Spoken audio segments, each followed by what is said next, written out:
Almighty God, we, the representatives of the citizens of the City of Brisbane, are assembled here to strive and care for the welfare of our city and all its people. Lord, we ask that you guide us in the decisions we make today. Amen. Amen. Brisbane City Council acknowledges this country and its traditional custodians.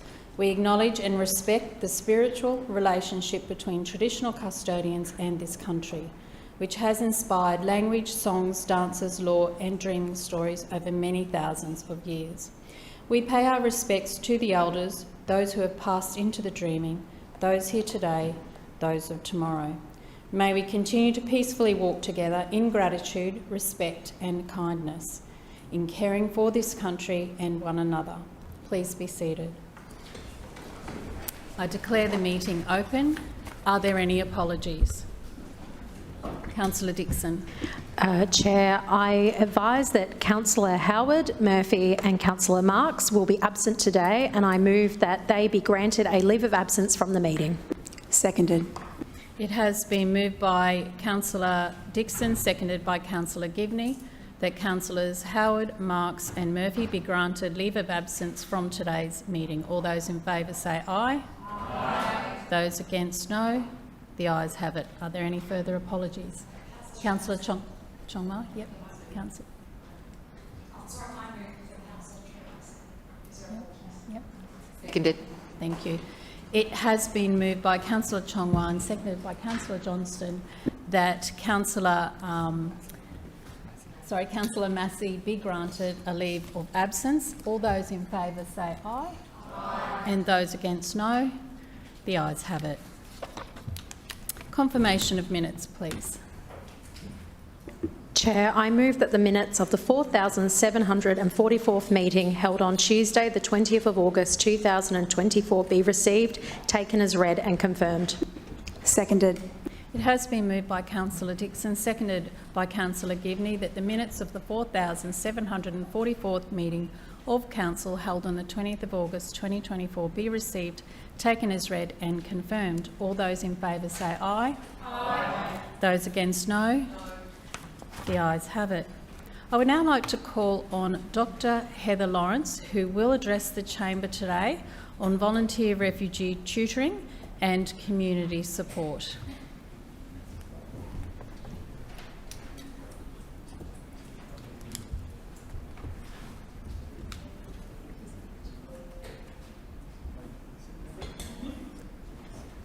Thank you. Please proceed, Dr. Lawrence. You have 5 minutes. Madam Chair, Lord Mayor and councillors, my name's Heather. I'm here to spruik about a volunteering program that I volunteer with myself and I'm absolutely passionate about. It's called Vortex, and we are trying to recruit more volunteers and would absolutely love your support through your networks. Firstly, I'd like to thank Councillor Nicole Johnston of the Tennyson ward, my home ward, for already supporting us and suggesting I speak to council. We really appreciate your support and wisdom. So a bit about Vortex, and bear with me through the facts. We're a program within the St Vincent de Paul Society. The name Vortex is an acronym of, like you said, volunteer refugee tutoring and community support. Our goal is to support refugee families as they transition to everyday life here in Australia. We facilitate 150 volunteer tutors to visit 50 families across Brisbane every single week. As the Secretary and Recruitment Officer, I'm here to ask your assistance in boosting these numbers so that we can get the number of families on our wait list down, especially on the south side of Brisbane. But what makes this program special? I think that there are 3 key aspects that make our particular support program quite special. One is that we address the family as a unit rather than separately. Another is that we provide in-home support, engaging with families on their home ground where they're most comfortable, and also that we are very engaged in continuity, and we ask our tutors to give us a decent time commitment over time, because that's where the good things really happen. So first of all, the fact that we focus on the family unit together, we support kids with their schoolwork, we support parents with their vocational training goals, we support their literacy, health and well-being, and my personal passion is making sure that mum doesn't get left behind and doesn't stay at home never learning English. So that's something that I think is really, really important. The second is that providing in-home support is particularly special. Visiting families in their home facilitates culture transfer in both directions. I absolutely love hearing stories of, how volunteering tutors get to see awesome things, hear awesome things, learn awesome things by seeing families in their home. This also lowers the barrier for entry for the families themselves. As we know, transport can be a challenge, and also just the confidence to put themselves out there. It can definitely be an important factor to mitigate, and visiting the families in their home is something I'm particularly passionate about. And it also helps us understand the challenges that they face because we see them. Also, continuity. We have the same teams of tutors visiting the family week after week. This is the only way that we can build meaningful relationships, foster trust, and tackle the really hard problems, things that you wouldn't know about immediately. So let me tell you about the family that I've been visiting for the last 18 months, who I absolutely adore. Mama and her 5 kids arrived from a refugee camp in Sudan. They were fleeing domestic violence after already being forced from their homeland of Eritrea by war and conflict. 5 years on, these kids are flourishing, completely flourishing. They struggle with their schoolwork like any Aussie kid. This is how we get our foot in the door, but the real mission is so much more. Our mission is hearing them vent about the casual racism that they experience in the community, looking at citizenship applications together, helping them understand the healthcare system and how to access care. Our mission is building Mama's English skills, encouraging her through her TAFE certificate, helping her navigate private rentals in 2024. As with all our families, the quest is their independence, they're flourishing, and they're meeting their goals. Our goal is to make ourselves completely obsolete for this family. I knew it had helped the families, but my gosh, it has helped me too. We all know that there's tons of research on how positive social interactions like this have such an important impact on our well-being. That doesn't mean that I actually listen to the research, even though I'm a trained doctor. This beautiful Eritrean family and the other Vortex volunteers that I've come to know are now an integral part of my community. So as our communities are facing forces that push all of us apart, from social media, the cost of living, everything that you guys already know about, please help us bring people together. My request for you all is, please include us in your newsletters, in your communiques. Please post about us on your social media. And with your help, we can hopefully support more families to thrive in our communities. Thank you so much for your kind attention. Thank you, Dr. Lawrence. I'll now call upon Councillor Atwood, who is the Deputy for Community and the Arts Committee. Councillor Atwood, would you care to respond? Thank you, Madam Chair.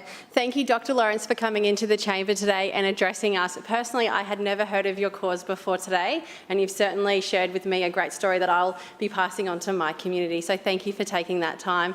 As mentioned, I'm the Acting Chair for Community and the Arts, and I'll also be sharing with Councillor Howard, and I know she'll be really eager to learn more about this program.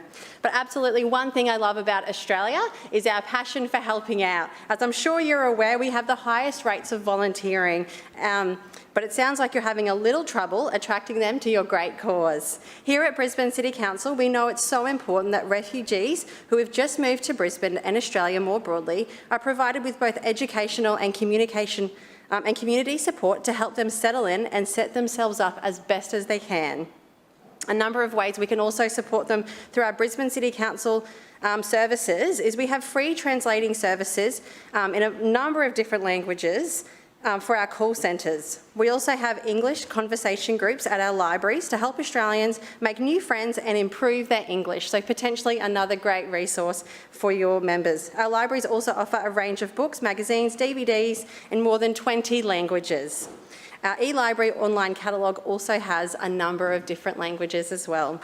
But in August is Multicultural Month, and the timely reminder to all of us to recognise and celebrate our culturally diverse communities, in particular here in Brisbane. And that means we're certainly a city full of talent. In the 2021 census showed us that 1 in 3 Brisbane residents were born outside of Australia, and half of us have at least one parent born overseas. We also know that 1/4 of Brisbane households use a language other or addition to English at home. So we have a great skill set right across our community to help your cause. From my personal experience as the councillor for Doughboy Ward, I would love to support and catch up with you to hear more about how I can support you within our community groups, and a newsletter sounds like a very easy one that I'm sure we can all do. We as councillors love celebrating our cultural diversity whilst also supporting residents to feel that they can access all that the city has to offer, which can include the opportunity to enhance their use and understanding of English and to live without experiences of social exclusion, racism, discrimination or any form of disadvantage, which you spoke about just before. I have some other ideas. We may be able to help your Vortex program. If you need a spare place to meet, we have a number of library meeting rooms and community halls available for use. We also have a terrific grant finder that may be able to assist Vinnies to secure funds for upcoming events or perhaps some materials to support your classes. We're also happy to promote your program through some of Council's channels, including our Lamayak program, the Lord Mayor's Youth Advisory Council. It's an incredible bunch of grade 10 students from all across our city, and they're always looking for volunteer opportunities, so we'll mention it to them. Council's Employee Hotline Network, particularly those passionate and supporting migrants and refugees. And also our Community Development Newsletter, which goes out to 500 community groups every fortnight, which can share the opportunities to volunteer with Vortex. I'd be happy to meet with you to discuss these opportunities further, and I'm sure, like I said before, Councillor Howard would be as well. And if you haven't met with Multicultural Australia, I would highly recommend it. They are a wealth of knowledge. But thank you for taking the time to come into the chamber today and to share the wonderful work that you do, and I look forward to meeting with you soon. Thank you. Thank you, Acting Chair, and thank you, Dr. Lawrence, for coming in today. Thank you.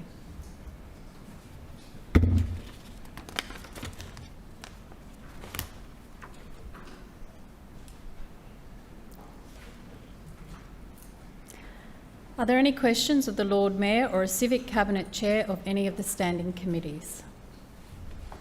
Councillor Wong. Thank you, Madam Chair. My question is to the Lord Mayor. Lord Mayor, can you please update the Chamber on the latest news on our commitment to keep Brisbane moving? Lord Mayor. Thank you, Councillor Huang. And thank you for the question, one I know that you're particularly excited about. As you've been pounding the pavements in your local area, in Rochedale, you have come across many times the Rochedale Metro Depot, which is under construction, and today we can declare has officially been completed. And so this is a really important milestone in what is a major transport project to keep Brisbane moving, and you can't have the metro system without a metro depot.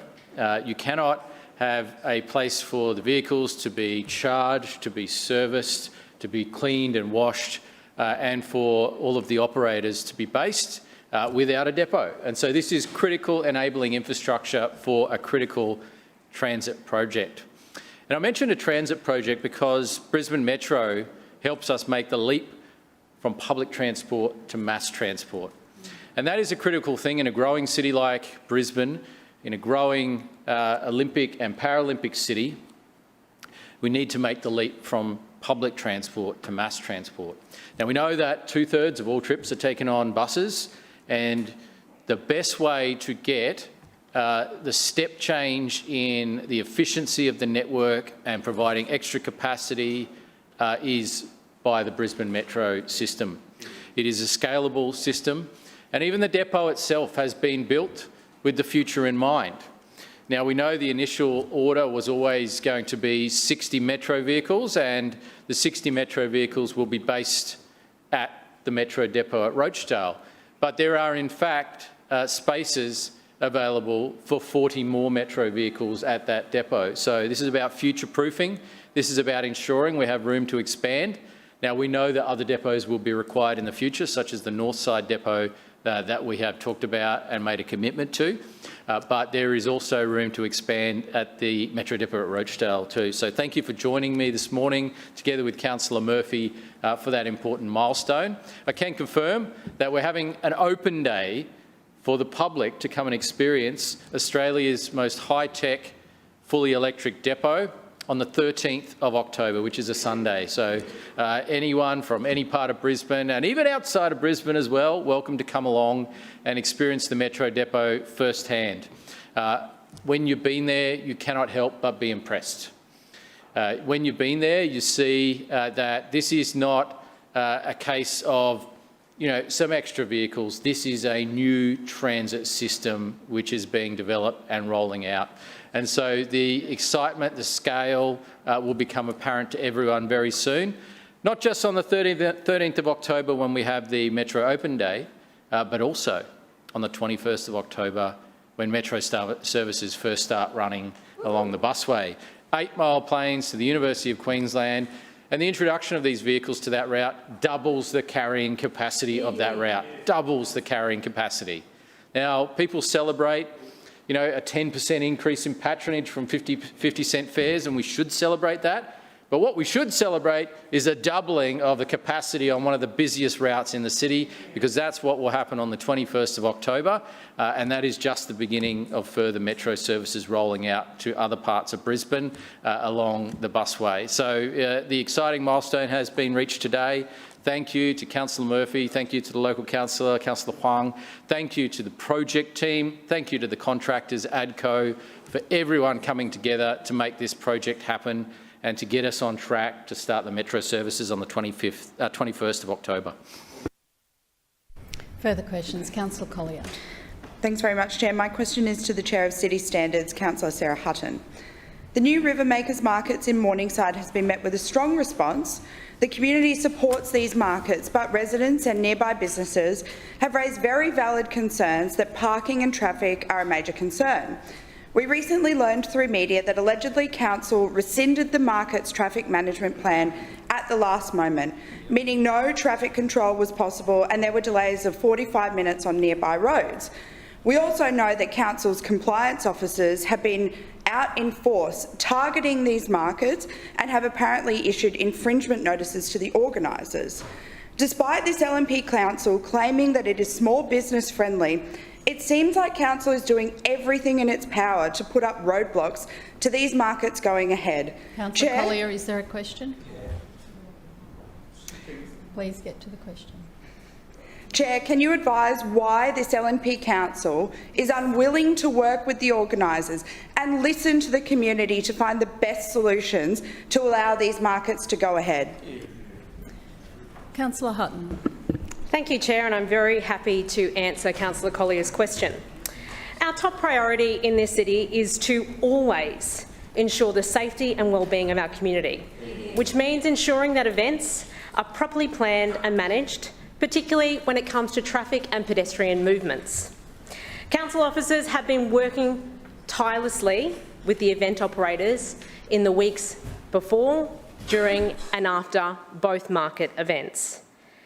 The officers made the decision to rescind the traffic management plan because of its inconsistency in information between the event permit application and the traffic management plan. The TMP, which is a traffic management plan, proposed that only 2,000 people would attend, while the event permit suggests 10,000 attendees. This discrepancy— One moment, please, Councillor Hutton. Sorry, Councillor Collier. Reminder that you don't call out. You've asked your question. You can't call out just because you don't like the answer. Thank you. Councillor Collier. Councillor Hutton. Thank you, Chair. This discrepancy made the approval plan unsuitable, and actually it turns out that nearly 9,500 people attended the event, which highlights this issue. To put that in perspective, events like Panegyri are a 2-day festival and have an approval and event permit for 10,000 attendees during the event. We informed the market organisers early on that they needed the correct permits and approvals to operate in the Combsley precinct. While we aim to work with organisers to address these issues, safety and compliance must come first. Requiring a robust traffic management plan for large events is essential for everyone's safety, not just a matter of applying. Our independent officers made the decision to rescind the TMP because it was clear that it was not suitable given the actual size of the event. Councillor Collier may be comfortable with leaving an insufficient plan in place, but our focus remains on community safety. The Chamber may also be aware that this is a highly scrutinised precinct. We know that the state Labor government imposed a TLP that enforces the industrial uses within the precinct. One moment, please, Councillor Hutton. Councillor Griffiths and Councillor Collier, I do caution you. I have just spoken and said that you are not to call out across the room. If you have some point, excuse me. I'm not. And if you have an issue, you talk about it in general business. That is the place.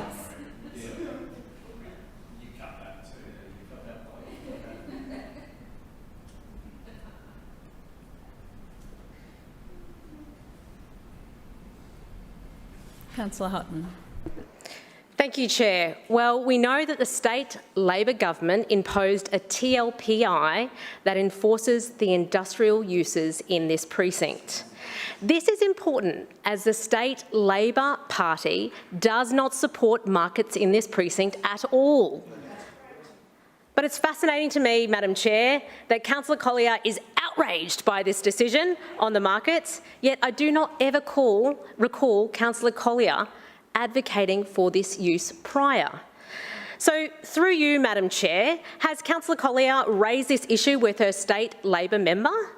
Has she raised this issue with her state Labor colleagues, the same colleagues who implemented the TLPI that is complicating the decisions on this location? Did Councillor Collier make a submission on the development application advocating for the markets? And it appears to me, Madam Chair... Point of order. Point of order, Councillor Strunk. The chair is actually asking questions of Councillor Collier, and she's supposed to be answering questions. I do not uphold your point of order, and I ask that all councillors, Councillor Strunk, I ask that all councillors remain quiet. And as I said earlier, if you have something that you want to say, raise it in general business. Councillor Hutton. Thank you, Madam Chair. Those opposite do not like us reminding of the history about this site. And actually, before Councillor Collier was a councillor in this place, she was heavily involved in the temporary local planning instrument that was placed over this precinct.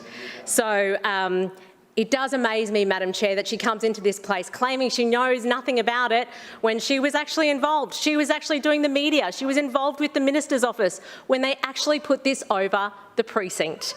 So, Chair, on this side of the chamber... One moment, please, Councillor Hutton. And Councillor Collier, you know that that is not to be used in this chamber, and I caution you for a second time. Councillor Hutton. Thank you, Madam Chair. It appears to me that Councillor Collier is very happy for this council to be painted as the villain in this story. But in fact, the state government... I'll just pause for the interjections. Councillor Hutton.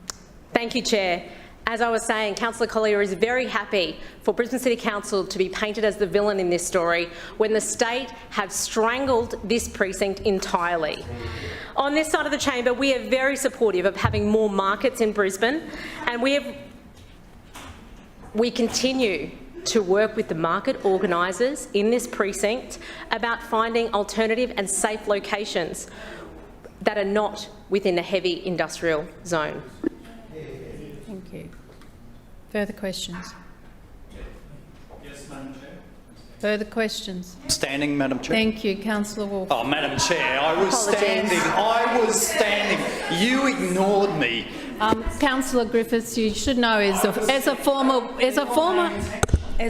whip, I think you know what happens here. You may have forgotten, but you have.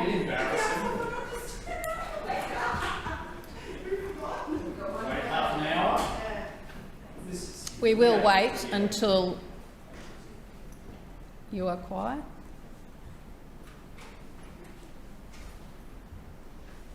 Councillor Wolf. Thank you, Madam Chair. My question is to the Chair of Environment, Parks and Sustainability Committee, Councillor Davis.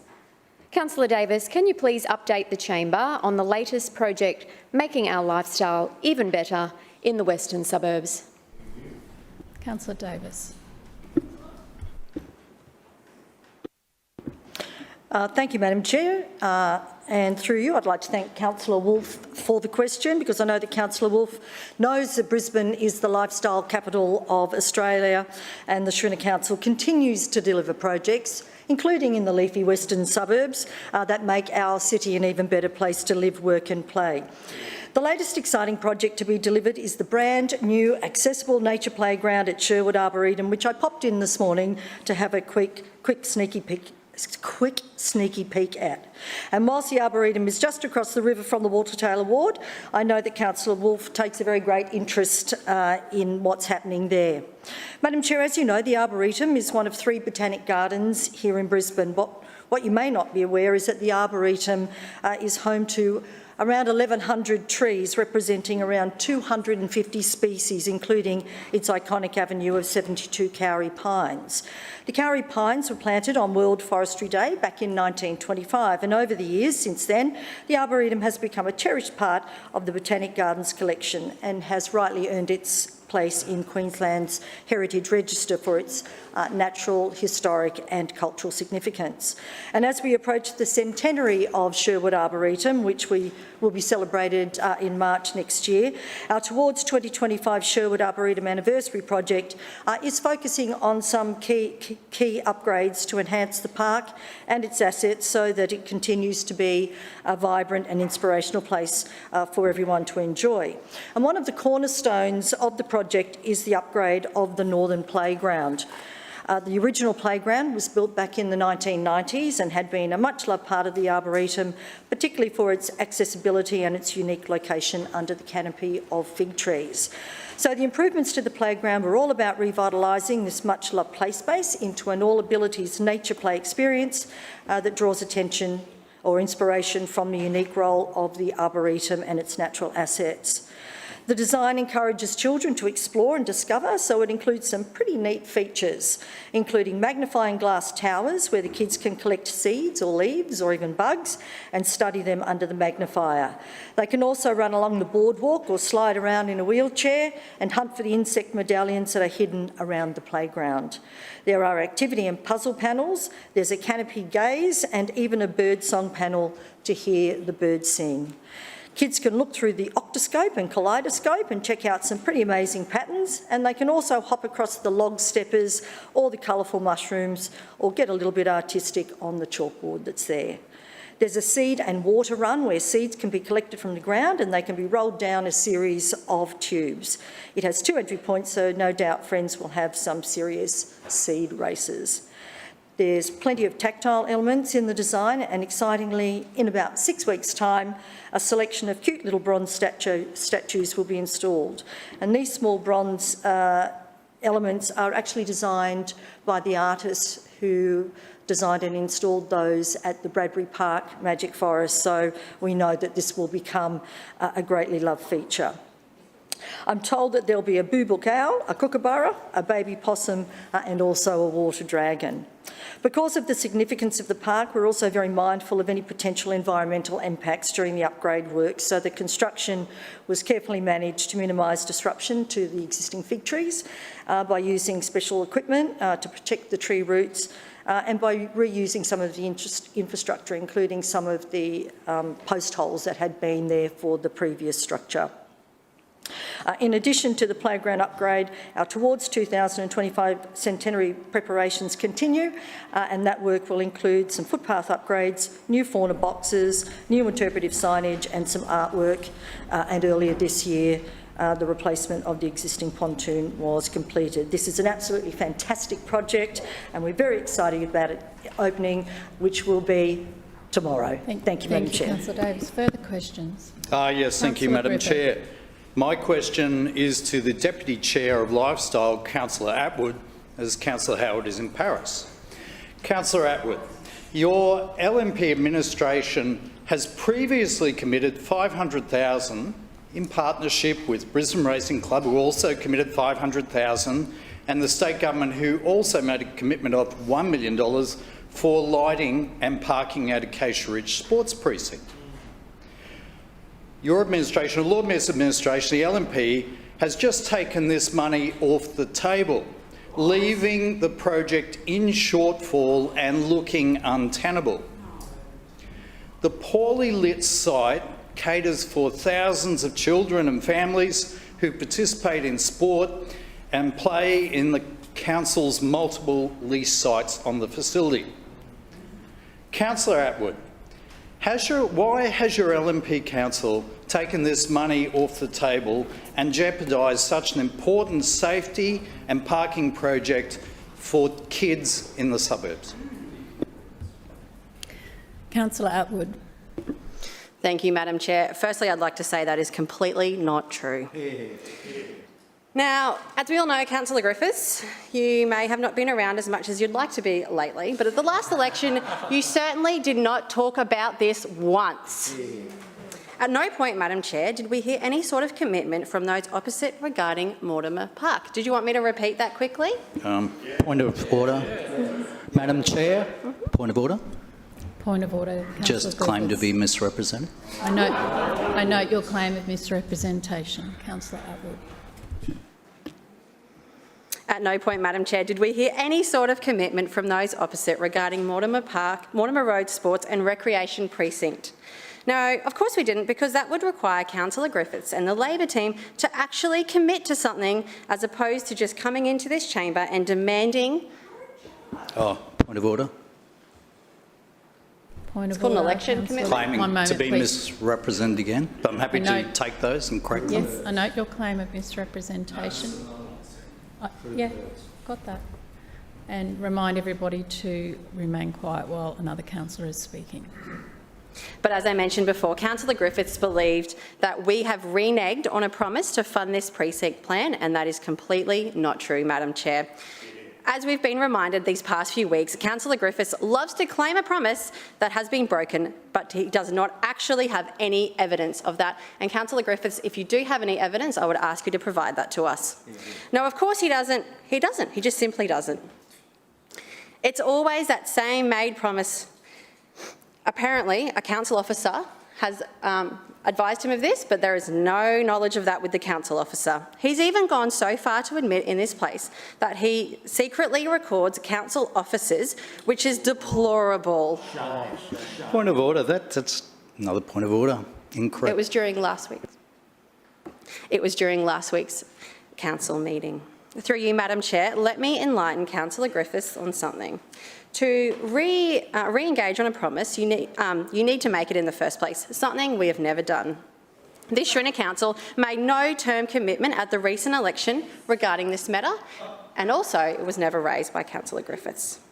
This administration has of course worked with the Brisbane Racing Club, as we do with a wide variety of sporting organisations, to ensure that these organisations are supported and that the Brisbane residents have the best facilities and opportunities available to them. We have been meeting with them regularly, working with them on a range of matters, as it is our practice with a wide variety of Brisbane organisations.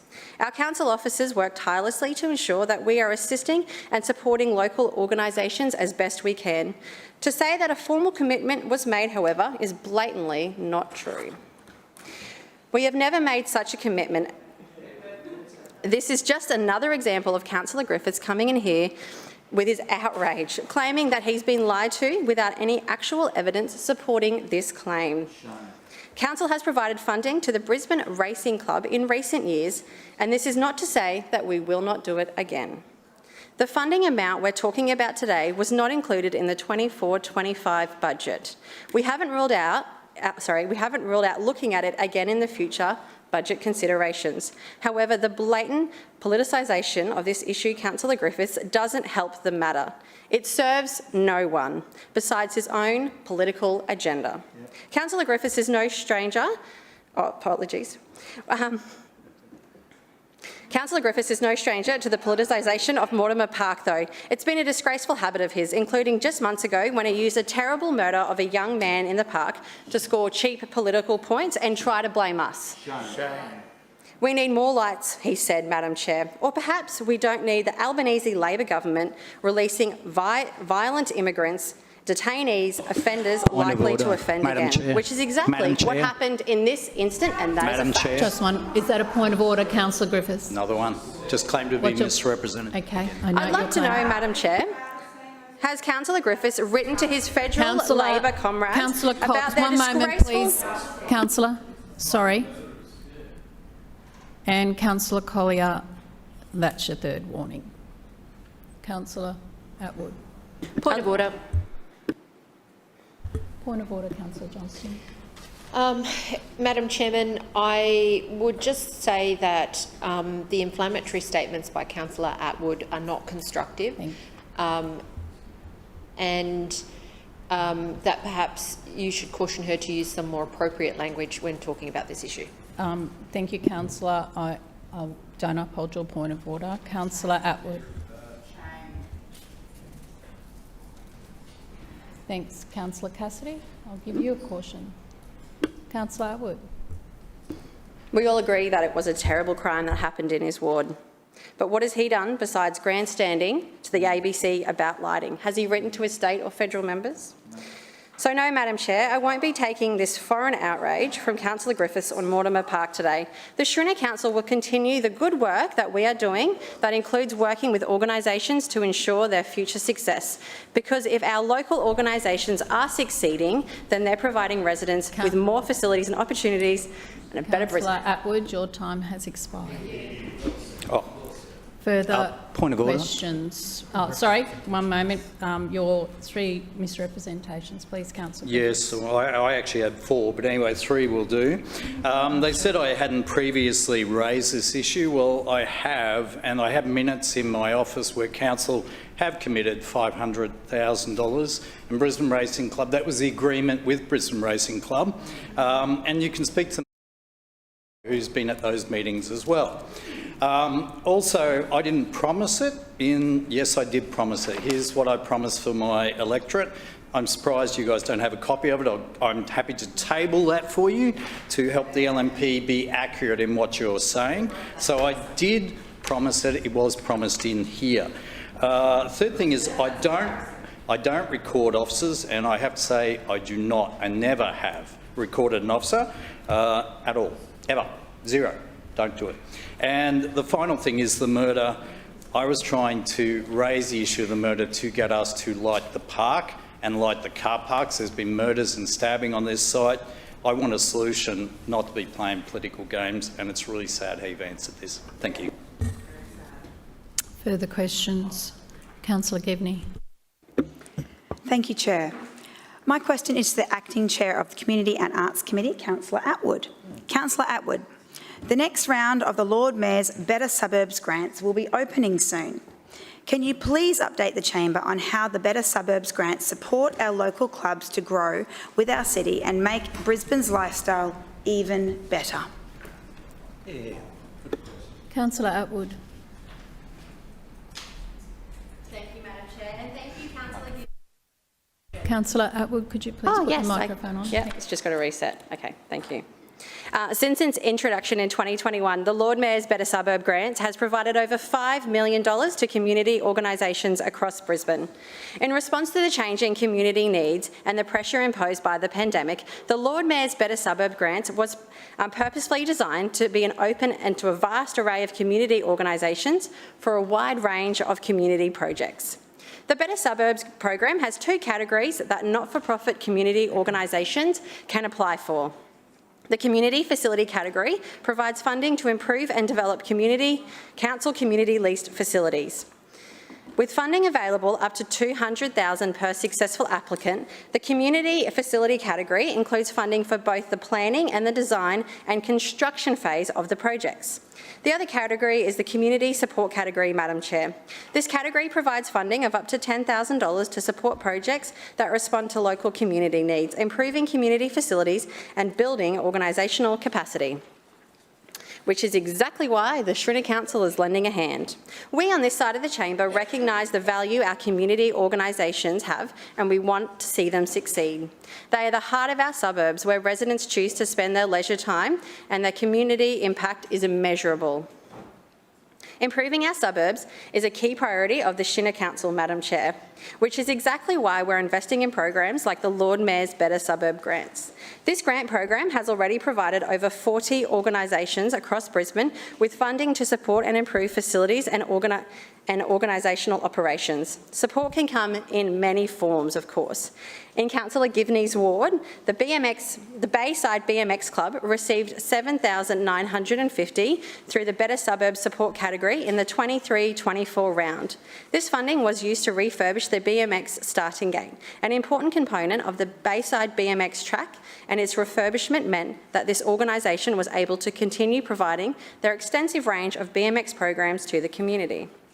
And in your ward, Madam Chair, the Aspley Devils Rugby Club, who I know you're a great supporter of, received funding in the 23-24 community facility category. The club received just over $149,000 to replace sections of the roof at their facility in Kirby Park, Aspley. As you said, Madam Chair, the Schrinner Council invests in community and sporting clubs to ensure that they'll be here for future generations to enjoy. Community clubs are the integral part of our suburbs, so it's great to see them utilising the Lord Mayor's Better Suburb grant. But don't just take it from me, here's what a previous recipient of a grant said last year. The director of Brisbane Hockey Management Group, Ian Harkler, said, and I quote, "If the carpet and shock pad of the surface had not been replaced last year, the field would not have been safe for Brisbane hockey players. Through the grant, Council's contribution of $192,500 helped us with the huge cost of replacing the surface, which in turn maintained the club's revenue stream, while also delivering a water-saving cost of $10,000 per year." The success of programs like the Lord Mayor's Better Suburb Grants demonstrates just how grateful our community clubs are that we aren't the coalition of chaos. I have a quick question for everyone in the chamber. How many election commitments did the coalition of chaos have for our community groups at the last council elections? 0. They made absolutely no commitments to help overarching our local clubs and community organisations. I suppose that's why we're here, Madam Chair. We prioritise to support them not only through the Lord Mayor's Better Suburb grants, but also through our Lord Mayor's Safer Suburb grants that are available for our clubs to apply for right now. We're also delivering lighting upgrades to a number of our sporting clubs, and Madam Chair, the list goes on, because we value the incredible work they do and we are always here to support them. Thankfully, Madam Chair, Brisbane residents re-elected us in March and will always be here for them. The 24-25 round of the Lord Mayor's Better Suburb Grants opens tomorrow, and I would encourage all councillors to get in touch with their local clubs in their area and to let them know. Thank you. Further questions, Councillor Cassidy. Thanks very much, Chair. My question is to the Lord Mayor. Lord Mayor, community members in Carina Heights are crying out for action at the intersection of Jones Road and Old Cleveland Road in Carina. There was another accident that happened just a few hours ago, and residents were told to avoid the area. There's been 31, perhaps 32 now, reported crashes at this intersection since 2001, resulting in injury, medical treatment or hospitalisation, not to mention those that remain unreported. Residents say there's poor visibility, poor design choices, bad pedestrian layout causing poor judgment from road users. This dangerous issue has been going on for years and years and years. Why has your Deputy Mayor, Councillor Krista Adams, sat on her hands and done absolutely nothing about this dangerous intersection? Lord Mayor.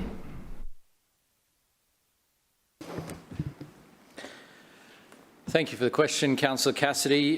Certainly, we're aware of this particular intersection and the long history of challenges when it comes to sightlines and visibility. We have a section of road that is obviously really, really busy.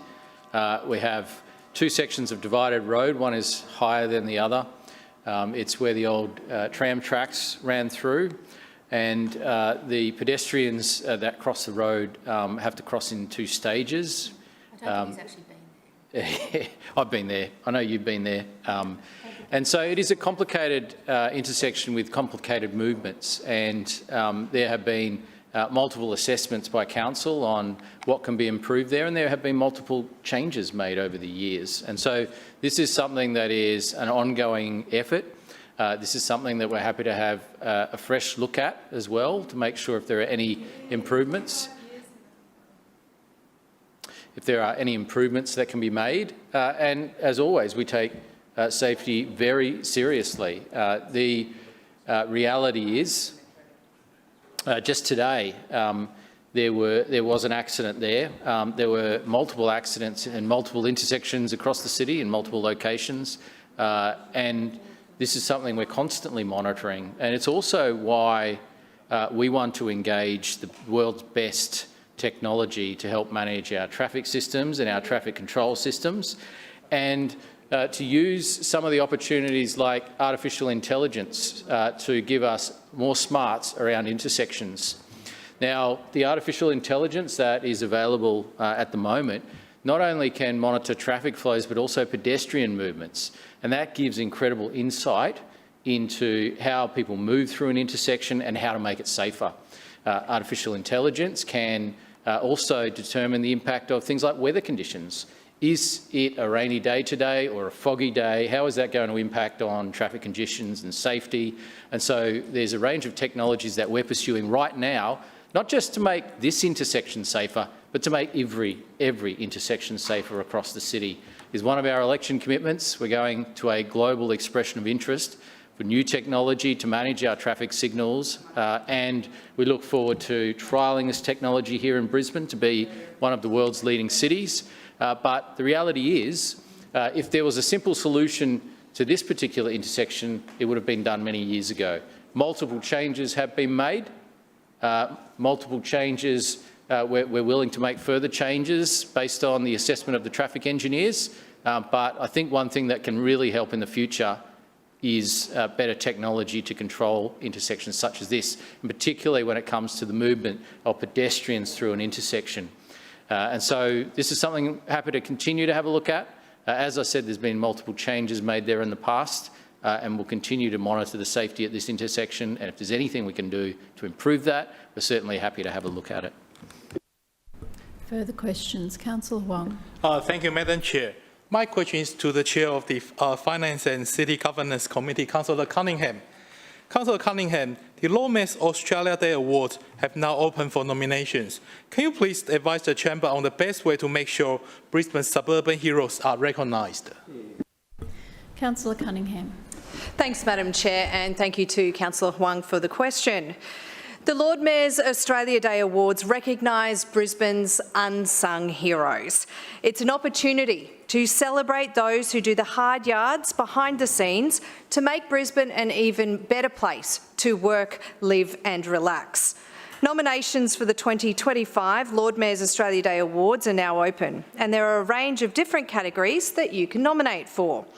There are general categories of Citizen of the Year, Senior Citizen of the Year and Young Citizen of the Year. There is an award for culture and arts, a sports award, a corporate citizen award, as well as an award for the best community event of the year and the Green Heart Award. There are also Australia Day Achievement Awards, which have been received by many hardworking residents over the years, including Mike Gilmore, who was in this place last week, who came to talk to us about National Wattle Day. Mike was awarded an Achievement Award back in 2018 by former Lord Mayor Graham Quirk for his work with Open Minds and St Vincent's de Paul, and I spoke about that last week, Madam Chair. In this chamber, we hear a lot about council services and important infrastructure projects, like roads and parks. Of course, they help make our city and suburbs a better place to live. But at the centre of a thriving, livable and harmonious community are people. And we want to shine a light on those who go above and beyond in serving others in our city. Last year, the awards celebrated and acknowledged 30 remarkable individuals whose contributions have made their local community better. The winner of Citizen of the Year in 2024 was John James Melandry, an Army and Air Force veteran who served in the Vietnam War. John and his wife were committed foster parents and led voyages on the HMS Lady Nelson, guiding and mentoring young people through numerous trips over the years. He was also recognised for his dedication to his local church, where he undertakes the weekly mowing, managing the donation bins and hosting a weekly men's meet-up each Tuesday at his own house. Another deserving recipient was Betty Jennings, who was awarded Senior Citizen of the Year for over 20 years of extraordinary volunteer work with the Diggers Dozen at the Greenslopes Hospital in my ward. Shout out to you, Betty. Then there was the not-for-profit organisation Dig In, which was recognised through its co-founders Curtis and Lindsay, who shared the Young Citizen of the Year award. Dig In was established in 2017 by a group of university students with a mission to combat meal insecurity in Brisbane.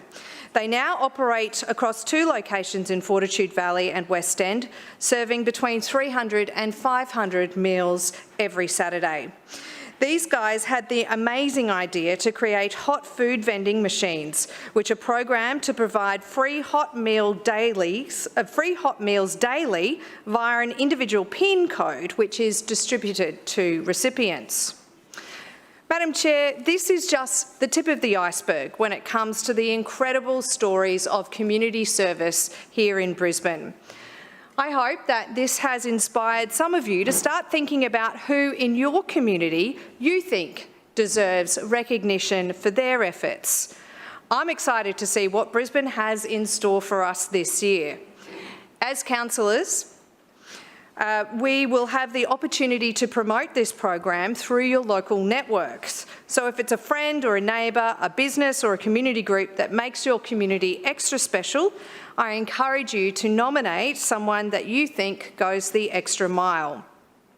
Online nominations are now live, so jump onto the Brisbane City Council website, search Lord Mayor's Australia Day Awards, and you'll be taken to a quick and easy online form.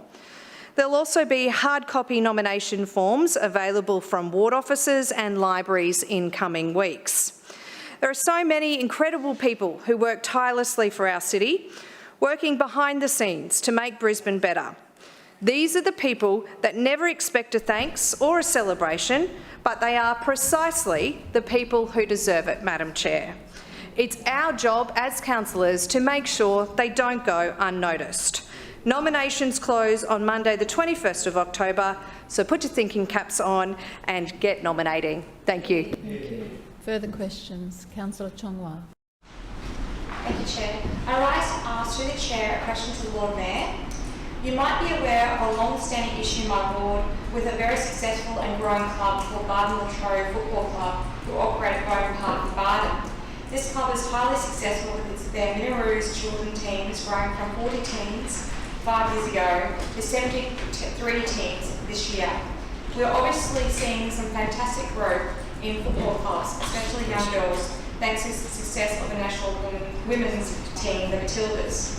This success, however, has meant that the club is now at overcapacity and there is a waiting list for children and adults. I have local residents, including 19-year-old desperate to play football, writing to me who would like to join the club but cannot due to the club restrictions. I support the $41,000 the council provided the club to upgrade the lights, but fundamental problem is a lack of green space and sports fields for more teams to play. What is council doing to resolve the issue of lack of sports fields for Brisbane City Football Club and other clubs like them at full capacity to ensure more Brisbane children can play in sport that they love? Sorry, Councillor Chongwa. Lord Mayor. Thank you for the question, Councillor Chongwa. Look, I understand Councillor Howard, as the Chair, has met with the club as well as other council representatives over the past 12 months, and they're working through some of the issues there to make sure everyone's on the same page with the expansion demands or desires of the club, the pressure that they're under and how they can be best suitably managed and accommodated. So Council will continue to work productively with the club, as we do with all of our sporting clubs across the city. This club is certainly not the only one that is experiencing growing pains and wants more space, and so this is an issue that we have in many locations. And so we'll continue working with Bardon Latrobe Football Club, but we're certainly aware of their desire to expand and need for more space, and it's just a matter of working through the issues to get a win-win both for the club and also for the community and council. So that process will continue, and if there's any further news, we'll certainly let you know as soon as that becomes available. That now ends question time. Lord Mayor, the Establishment and Coordination Committee report of 19th of August 2024. Madam Chair, I move that the report of the Establishment and Coordination Committee meeting held on Monday, 19th of August 2024 be adopted. Seconded. It has been moved by the Lord Mayor and seconded by the Deputy Mayor that the report of the Establishment and Coordination Committee meeting dated Monday, 19th of August 2024 be adopted. Lord Mayor. Point of order. Point of order, Councillor Johnston. Yes, Madam Chairman, I have 2 points of order. My first point of order is requesting that item D is taken seriatim for voting and debate purposes.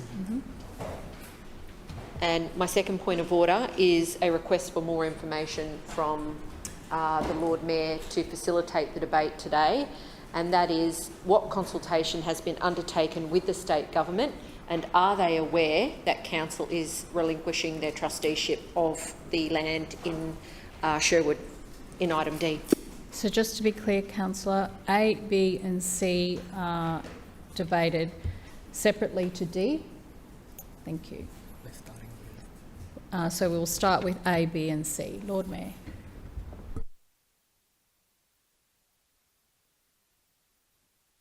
Lord Mayor, can you just... Thank you, Madam Chair. Well done, Councillor Atwood, acting in the role as chair. I thought Councillor Griffiths thought he could try and target the weakest link, and he turned out to be the weakest link himself. It was great seeing Councillor Atwood own the longest-serving Labor councillor with these dishonest questions and claims that were being made. I did want to particularly, if I can find it, highlight one example of where Councillor Griffiths was just not truthful. In fact, it was just, I think it was in last week. Point of order. Point of order, Councillor Johnston. Madam Chairman, the meeting's local law are very clear that you are not supposed to impute motive. That is what the Lord Mayor is doing, and I would ask you to direct him to follow the standing orders. Thank you, Councillor Johnston. I didn't see that happening, so I don't uphold that point of order, but I do say to all councillors to be mindful of that. Thank you. Lord Mayor. Thank you, Madam Chair. It's important that the truth is upheld in this place and that has some credibility. And so in the minutes of the meeting, just recently, Councillor Griffiths was on the record as saying this, and he was talking about Councillor Howard and a scout group. And he said, "So I'm out there and I'm fighting for the community because I know what I and the scouts and the officers discussed on site. In fact, I've got parts of the meeting recorded." He said this on the record and then today denied ever saying it. It's on the record. It's on the council meeting minutes. Point of order, Madam Chair. Point of order, Councillor Johnston. Recording a meeting does not mean it was recorded. No, sorry. Councillor Johnston, Madam Chairman, the Lord Mayor is imputing motive. Point of order is not Councillor to debate. Griffiths has been clear he's recorded minutes of the meeting, and the Lord Mayor is imputing motive that is contrary clearly to what Councillor Griffiths has said. Thank you. I do not uphold your point of order. Lord Mayor. So the truth has to mean something. You can't just get up here and make all types of outrageous claims without any evidence, or in fact claims that you've actually refuted yourself on the record just recently. And so we see that time and time again. Now, it's interesting because Councillor Atwood made a comment that the Labor councillors were like, "Ooh, did you really say that?" It was an absolutely factual comment. There was a release from detention of a person by the federal government who then killed someone. That's what happened. And Councillor Griffiths has been trying to politicise this issue when it was actually his Labor federal government that released this person who was already a known criminal into the community, and then they killed someone. That's what happened. And once again, it's extraordinary that Councillor Griffiths would try and politicise this issue, given the facts. Now, We've heard Labor councillors as well over the years commenting on, they love this term, the standard you walk past is the standard you accept. Have we heard them say that? Yes. It was their mantra at one stage. And it's fascinating to see that finally the Labor Party seems to have accepted that the criminality, the bullying, the harassment, the intimidation of the CFMEU is now a standard that they can't accept. It has been going on for years and years and years. All of these things have been on the record. They've come up repeatedly in court cases. They've come up repeatedly in the media.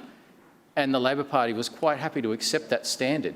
And suddenly it's now got to the point where they've decided not to accept that standard. So when they talk about standards, just remember that. But what is really fascinating is that there's one party who doesn't have a problem with that. Bullying, harassment, intimidation, criminality. Can anyone guess what party it is? It's the Greens political party. And in fact, the Greens have decided to give the CFMEU a giant cuddle. They've decided that they're on the side clearly of the criminality, the organised crime, the intimidation and thuggery and the bullying of the CFMEU over the people of Brisbane, over the people of Australia. It is quite extraordinary. If you ever wanted to have a good look at what the Greens really stand for and what they believe, just have a look at that. They support the CFMEU, which is effectively a criminal organisation run by criminals. And so this is an extraordinary... Sorry, did I hear an interjection there? No? Okay. So the Greens not only were encouraging people to break and enter during the election, remember that? They said it was okay to steal from supermarkets. Now they are supporting an organisation that harasses, bullies, intimidates, that extorts, that has been done for fraud. All of these things are okay for the Greens. And I wonder if it has anything to do with potential political donations that could come. Now that the Labor Party and the CFMEU are broken up, the Greens want to get their hands on that money. They want to get those donations, and they'll take it from anyone, including organisations associated with all of those terrible things. So when the Greens talk about political donations, think about that.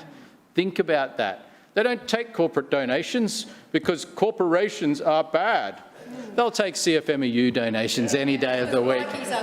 Bikies and organised crime, that's okay by the Greens.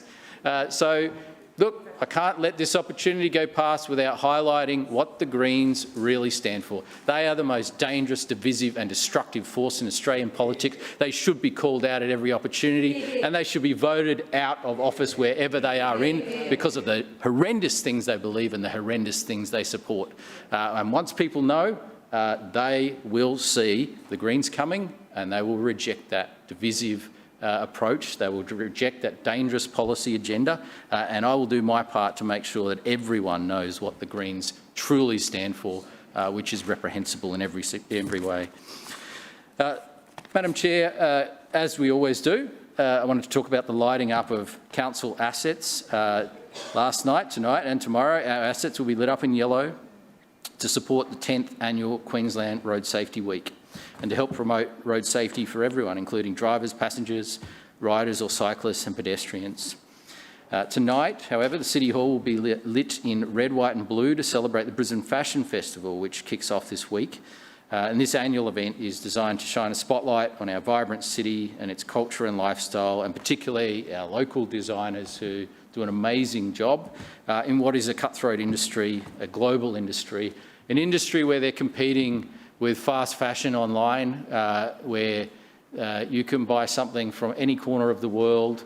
And so we must support our local designers, we must support our local fashion industry, and that's why we, as a city, support the Brisbane Fashion Festival. Tomorrow, our assets will be lit in red, blue and green to celebrate the start of the 2024 Paralympic Games in Paris. And I have asked Councillor Howard to represent the city at that event, and so she will be there for that event, making sure that we can learn not just from the Paris Olympics, but just as much from the Paris Paralympics, which start tomorrow. On Thursday, the Tropical Dome, the Story Bridge, will be lit purple to celebrate Wear It Purple Day, which is the theme of, which this year is in the theme of Your Passion, Your Pride, celebrating our diversity.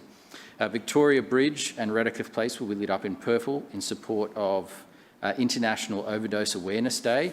And City Hall will be lit in blue, white, red and yellow, the colours of the Malaysian flag, to celebrate Malaysia's Independence Day, marking the anniversary of Malaysia's independence from colonial rule in 1957. On Friday and throughout the weekend, our assets will lit up for Brisbane Festival in pink to celebrate the start of Brisbane Festival, and obviously we know that River Fire is kicking off this weekend, and that signals now the start of the Brisbane Festival. On Dress to Express, on Friday and throughout the weekend, the bridge with... Yeah, it's Dress to Express on Friday. City Hall on Friday will be lit up in purple and orange to support Dress to Express Day, which is an international event raising awareness about the signs of coercive control in relationships. And obviously, we're conscious of the work that's been done by organisations involved in domestic violence advocacy and support, including Small Steps for Hannah, on the issue of coercive control. And certainly Queensland leads the way when it comes to responding to that behaviour. I just wanted to talk about the great outcome that we had and confirm the great outcome we've had with seniors free off-peak travel, because we've had some fantastic results with this initiative. Now, obviously, when we introduced this initiative for the first period, it was just before COVID. Yeah. And if there's one thing we know that COVID did, it impacted on public transport patronage, and particularly some of our seniors who were probably considered more vulnerable in the community, particularly stayed away from public transport during that time, which is perfectly understandable. But we've seen them come back with a vengeance on our public transport. And so there's been $14.5 million put back into the pockets of our seniors. Over 12 million trips have been taken since 2019. This has had a record financial year in the past 12 months with more than 3 million trips taken, which is more than a 10% increase year on year and a 35% increase compared to the pandemic. So we're seeing a great result when it comes to Lord seniors Mayor, your taking time up has expired. The opportunity. Okay, expand for, I thought it was 10 minutes for the chair, and it resets. Yep. I thought my glasses, I thought that was 5. So interesting. Please extend. Thank you. It's seconded. Thank you. It has been moved for an extension by the Deputy Mayor, and it's the way that we know. Thanks, Stephanie. And it's been seconded by Councillor Dixon, a movement for extension. All those in favour say aye. Aye. Those against no. The ayes have it. Lord Mayor.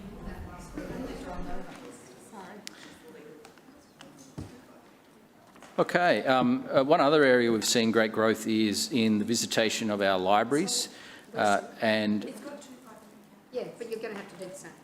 More than 5.5 million trips. Yes, it did say 5 on the clock. Yeah. So yeah, more than 5.5 million visits have happened in our council libraries over the past financial year. The most popular libraries in the past 12 months were Brisbane Square in the CBD with over 500,000 visits, and the Chermside Library with almost 500,000 visits, 484,000. Everton Park is proving popular, Councillor Davis. I suspect it's proving popular with some Moreton Bay residents as well. There's been over 54,000 visitors since it opened earlier this year.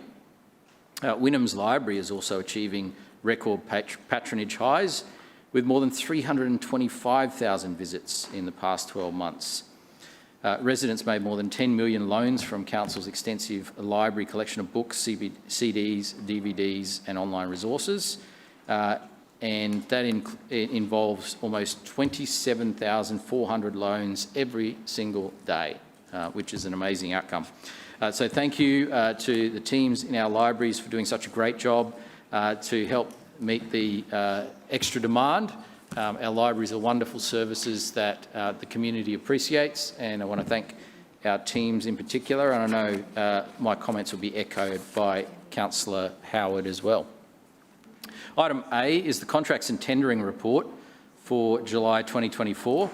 13 out of 14 contracts were awarded to local suppliers, being 92% of contracts and representing a local spend of $114 million. Contracts include construction of a new retaining wall at the Forest Lake Rugby Club, a voluntary home buyback program demolition package 24, package 1 of the Empowering Aquatic Centres program, including the delivery of upgraded lighting, heat pumps, solar batteries and switchboards across 10 council pools. And we know Balbari Pool is particularly excited to get their heating, and it was great to be out with Councillor Adderman to announce that was coming. A new IT solution to support our libraries and computer bookings, a contract for the delivery and supply, or the supply and delivery of light commercial vehicles, and road pavement marking services. Item B is the annual operational plan progress and quarterly financial report for the year ended 30th of June. So this is the previous financial year, the final documentation for that year. This wraps up the year ending the 30th of June 2024. Quarterly financial report shows the approved budget as at the third budget review against the full financial year actuals. The annual operational plan progress report provides information on the achievements and the progress made by Council over the past year. Madam Chair, over the past year we have delivered record investment in infrastructure, and we've been saying this for a number of years. This program that we've been investing in has been the biggest investment in infrastructure in the city's history. There has been no few years like it when it comes to investment in infrastructure. And all of this has been done on top of the cost pressures that we've had with the pandemic, reducing our revenue coming into council by over $120 million, with the flood impacting on the council budget by $330 million, with the impacts of inflation and cost increases. So the pressures have been there, yet we've been delivering more than ever before. And it's something that has been making a real impact and will continue to make an impact over the coming months as a number of those key projects start operating or come to their conclusion. This includes Brisbane Metro, obviously the Breakfast Creek Bridge, which was completed in the past financial year, and it was completed actually under budget. The budget was $67 million, it was completed for $60 million. That was not a CFMEU construction site, I can tell you. It was not, definitely. The Kangaroo Point Bridge, different story. But we also saw projects like the new library at Everton Park completed, and 67 park projects right across the suburbs. Our commitment to investing in infrastructure is critical as our population grows, and delivering major infrastructure in an environment of rising cost for council and for households has not been easy. It has only been through disciplined financial management, thank you Councillor Cunningham for your support, and keeping costs down, that we've been able to make sure that we can continue to deliver record investment in infrastructure. And even with the sensible savings that have been made, we're still delivering more than previous Labor administrations ever did. So we were delivering more, and we continue to deliver more than what Labor administrations did. And we've done so under much more difficult financial circumstances as well. The Statement of Comprehensive Income outlines the financial results compared to the third budget review in the previous financial year. Grants and subsidies for operating purposes were down by nearly $78 million from the previous year. This is in large part due to the timing of payments from the federal government through their financial assistance grants. That's paid to councils via the state government, and there's obviously timing issues that we've had challenges with here. And so that's caused a challenge for not only Brisbane City Council, but councils all over the country who have experienced challenges with the payment of this financial assistance grants and the variation on the timing of this payment.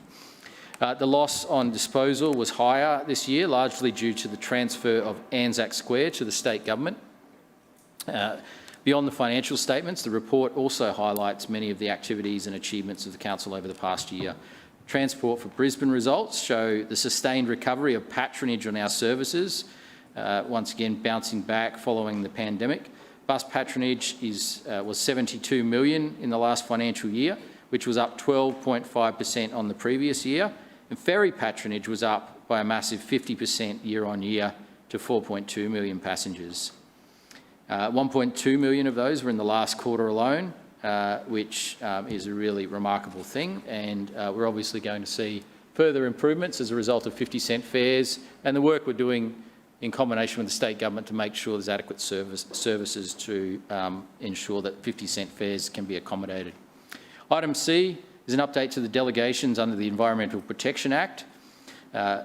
This is something to align us with the recent legislative changes from the state government and their Environmental Protection Act. Council's compliance and regulatory services work alongside the Department of the Environment, Science and Innovation to co-regulate pollution and environmental nuisance matters.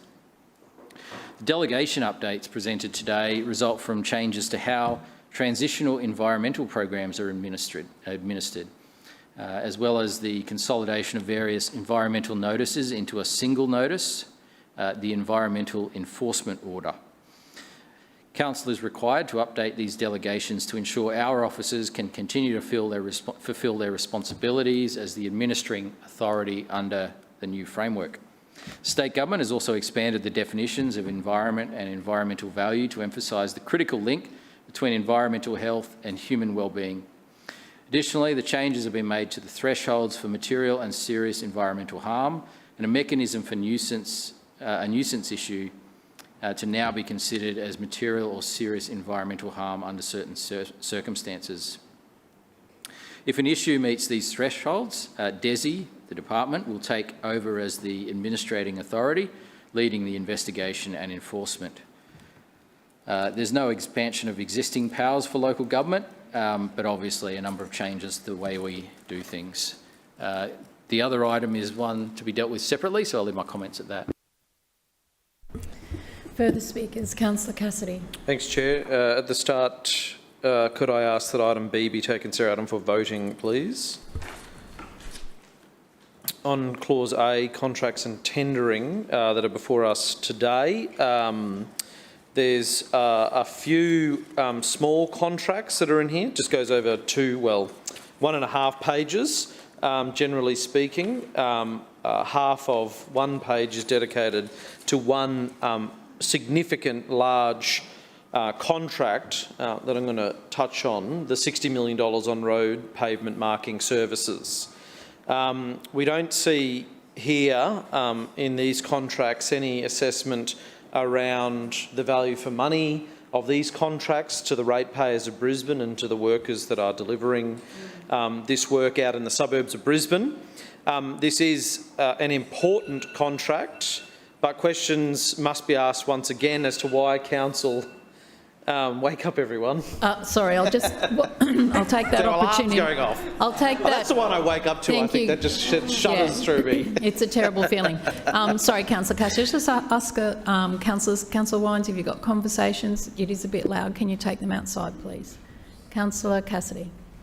Thanks very much, Chair. So undoubtedly an important contract, but questions do need to be asked again as to why Council can't do more of this work in-house. We understand the argument around some of this work needing to be responsive through a contract. But what we know, even though the Suburban Works program apparently doesn't form part of the budget anymore, we know that road resurfacing projects are listed. They are scoped. The length of each project is listed internally in Council, the width of the road, exactly how much asphalt is required. Officers do all that sort of work, and yet we see more and more of this work being outsourced. We see in answers to Quans today more and more labour hire work on top of these contracts being engaged to deliver ongoing work within Council with an insecure workforce that ultimately costs ratepayers and renters in Brisbane more through their rates each and every year. But we do know why the LNP want to continue to engage in these contracts and contracting our basic work, in increasing the use of labour hire workers in council, because they want to keep those workers at arm's length from council, because that makes it easy to cut.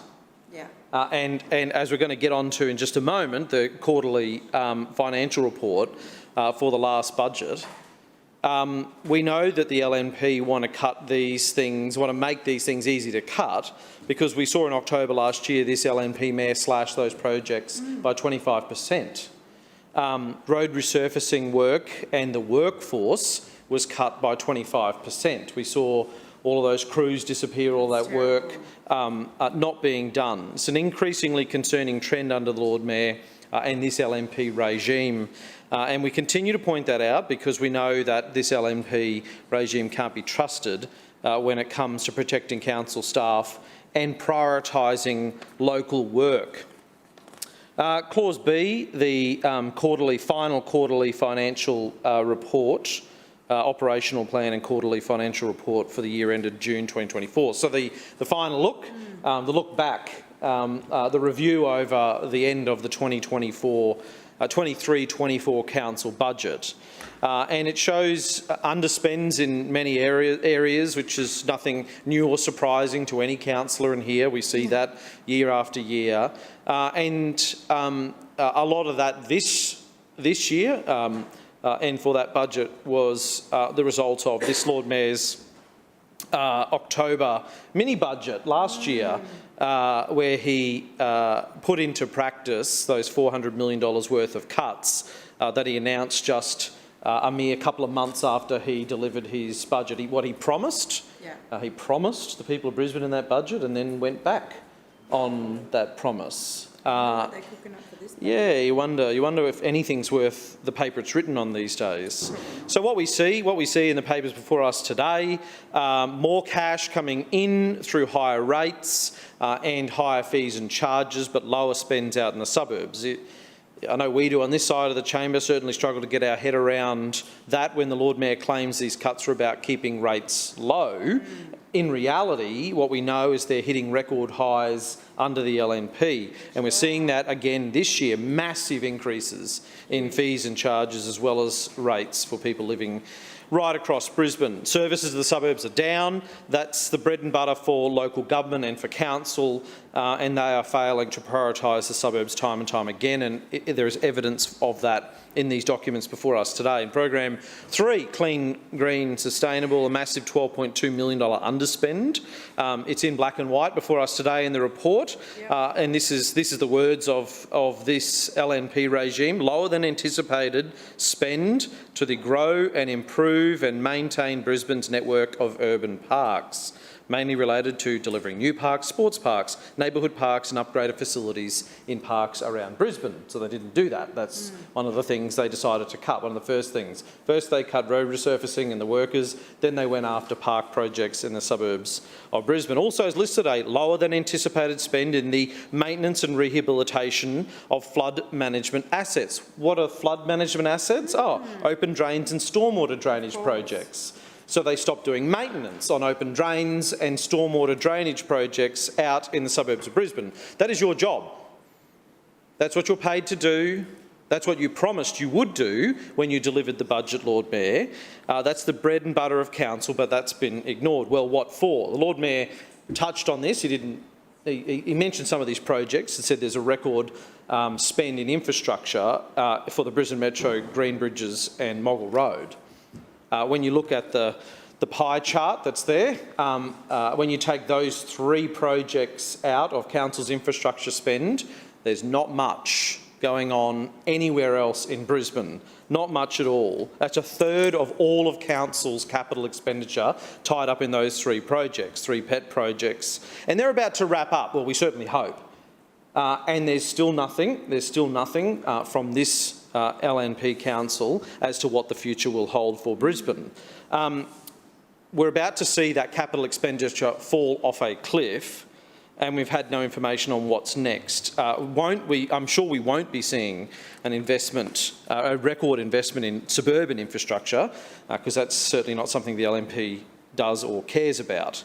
There was a $32 million underspending in the infrastructure budget. We know that wasn't on the Green Bridges. We know that wasn't on Moggill Road. And we know that wasn't on the metros. So when you take them out and then you take a $32 million underspend in the infrastructure budget, that's less work on roads, less work on curbing and channelling upgrade and maintenance of basic infrastructure in the suburbs of Brisbane. We see the financial report that services to the suburbs are down, and we know that this LNP regime fails to prioritise those communities time and time again. We know that the result of the Lord Mayor's obsession with his inner city projects, the pet projects that we've talked about, means that the suburbs are being neglected and left behind. But when we looked in those financial documents, on those pages of Council's financial statements in the document today, there's a massive increase in Council's accumulated surplus.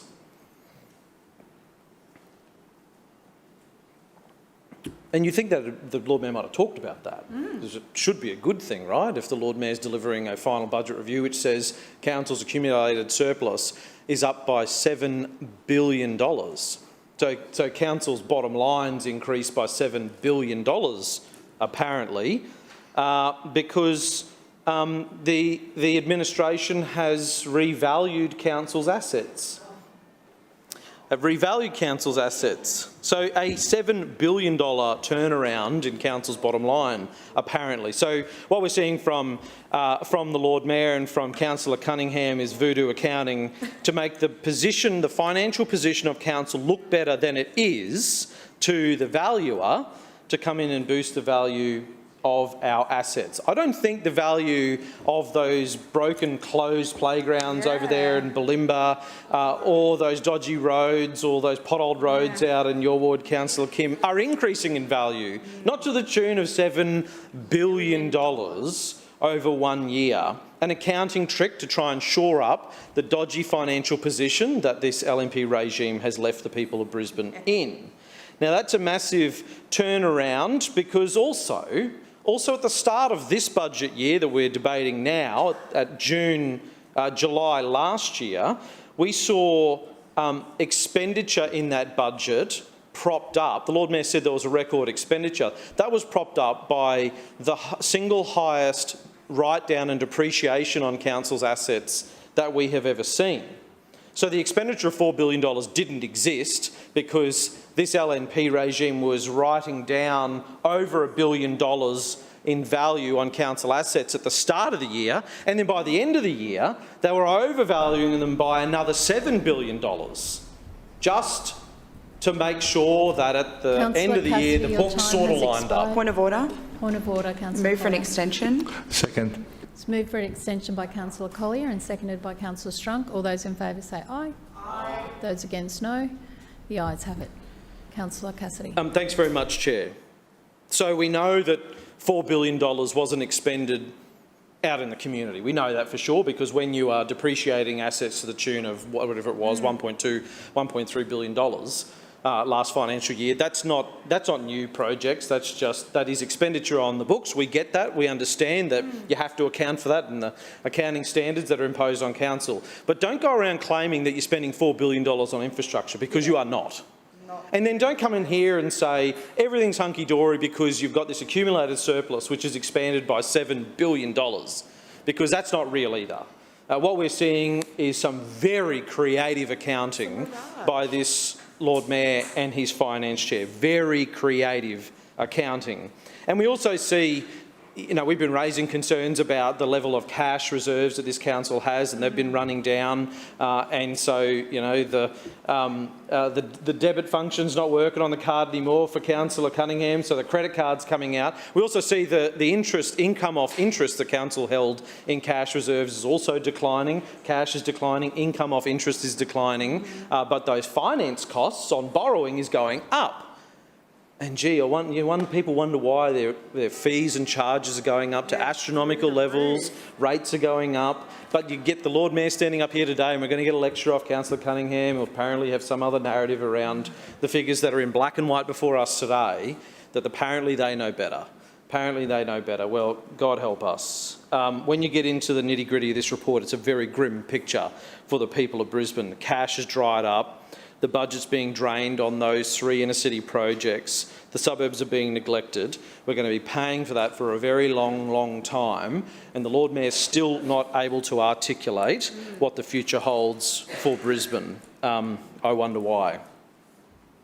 Clause C, the update to delegations for the Environmental Protection Act. As we read it, the updates come from the state government passing legislation in June, including the consolidating the types of statutory notices that can be issued in response to pollution and environmental nuisance matters. We don't necessarily oppose these delegations, but they're pretty broad. It's a big list of them. We understand this council has to meet certain obligations under the Act and work with the state government at an officer level on these things. We certainly hope this doesn't lead to the more consolidation and centralisation of power and control under this regime that we have seen through a lot of other delegations. So we'll certainly keep an eye on that in the practical sense as we come across them out in the community. The amendments are relatively minor in nature, but the ability of E&C to decide on things while removing the visibility of councillors and for council who might have these activities in their wards occurring is a bit concerning, but we understand it does have to happen at some level. So we, with some trepidation, will support this item today here, but do raise those concerns. And I do have to share some of the views of the Lord Mayor around certain criminality and elements that he talked about earlier. I certainly know when the Lord Mayor said about, talked about years of criminal records and criminality in years and years on record, things like fraud and harassment. I'll add break and enter and stalking. Yeah. They're the charges that the Lord Mayor's representative for Deagon Ward had at the last election. That's the calibre of the person the Lord Mayor handpicked to be a candidate at the last election. So I know they like to get up and talk about crime a lot in the council chamber. I certainly agree with some of the sentiment that the Lord Mayor shared about activities at CFMEU, but pot, kettle, black.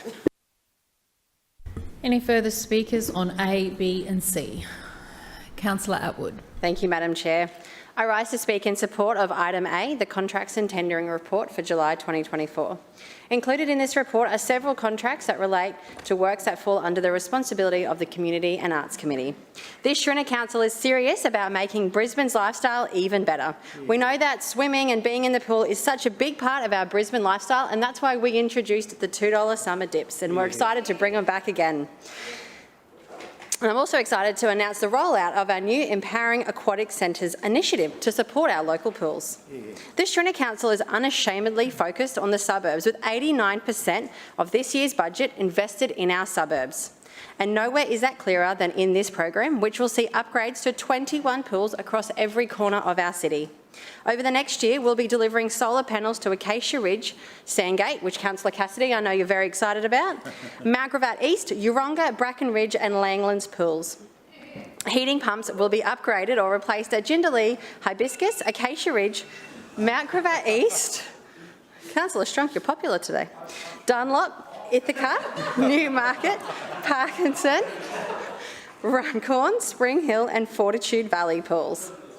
Energy management systems will be delivered at all of our pools, as I've just mentioned, as well as Carroll Park, Musgrave Park and Manly pools. And we're delivering heating to the 50-metre Bellbarry pool, something which I know through you, Chair, Councillor Adamman's residents and Councillor Adamman is very excited about, and something that he worked very hard at the last election to secure funding for. We have a very enthusiastic troop of swimmers in Pullenvale Ward who are excited about this and can't wait to swim through the winter months. The Aquabells. Aquabells, love it. All of this work would not only help make our pools cleaner and more sustainable, but so too help deliver better facilities for residents to enjoy. Today's contract and tendering report includes a $2 million contract to deliver stage 1 of the program, which will see works commencing at the first 10 sites, including Bellbarry, Jindalee, Hibiscus Sports Complex, Acacia Ridge, Sandgate Aquatic Centre, Magravat East Swimming Pool, Uronga Park Memorial Pool, the Emily Seabohm Aquatic Centre, Langlands Park Memorial Pool and Musgrave Park. This is just the first 10 of the total of 21 sites that will benefit from our Empowering Brisbane Aquatic Centres program, with a further contract for the second stage of works expected to be finalised later this year. Pre-works are already underway, with works expected to commence soon. We thank the federal government for supporting this program through their local roads and community infrastructure funding program. The next contract relates to the retaining wall at the Forest Lake Junior Rugby League Club. In June 2023, Councillor Strunk notified Council that the original retaining wall at the sports fields were starting to deteriorate. We thank Councillor Strunk for working with us in good faith, so we were able to assist you. These retaining walls are on the edge of the lease boundary and were not initially designed as terrace seating. Given that the club is a junior club, these walls are used more heavily than first anticipated when initially constructed. Council allocated funding to address the retaining wall issue in the 24-25 financial year budget. These works will replace the timber walls with concrete sleepers and add some gentle turfed barriers. Construction commences on the 19th of August, and I trust Councillor Strunk is looking forward to seeing this finished project soon. Finally, I'll touch on the library and the PC booking and payment system. This contract helps our libraries continue to provide access to PCs, printing and scanning services. Residents use this service when they need to book a computer in a library or print something from a computer or the mobile printing app.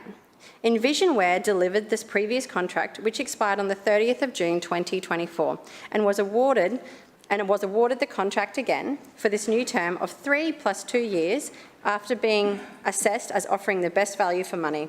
This new arrangement will save ratepayers approximately $25,000 by utilising a cloud-based system, which eliminates the need to invest in new server hardware. I commend item A to the Chamber. Further speakers?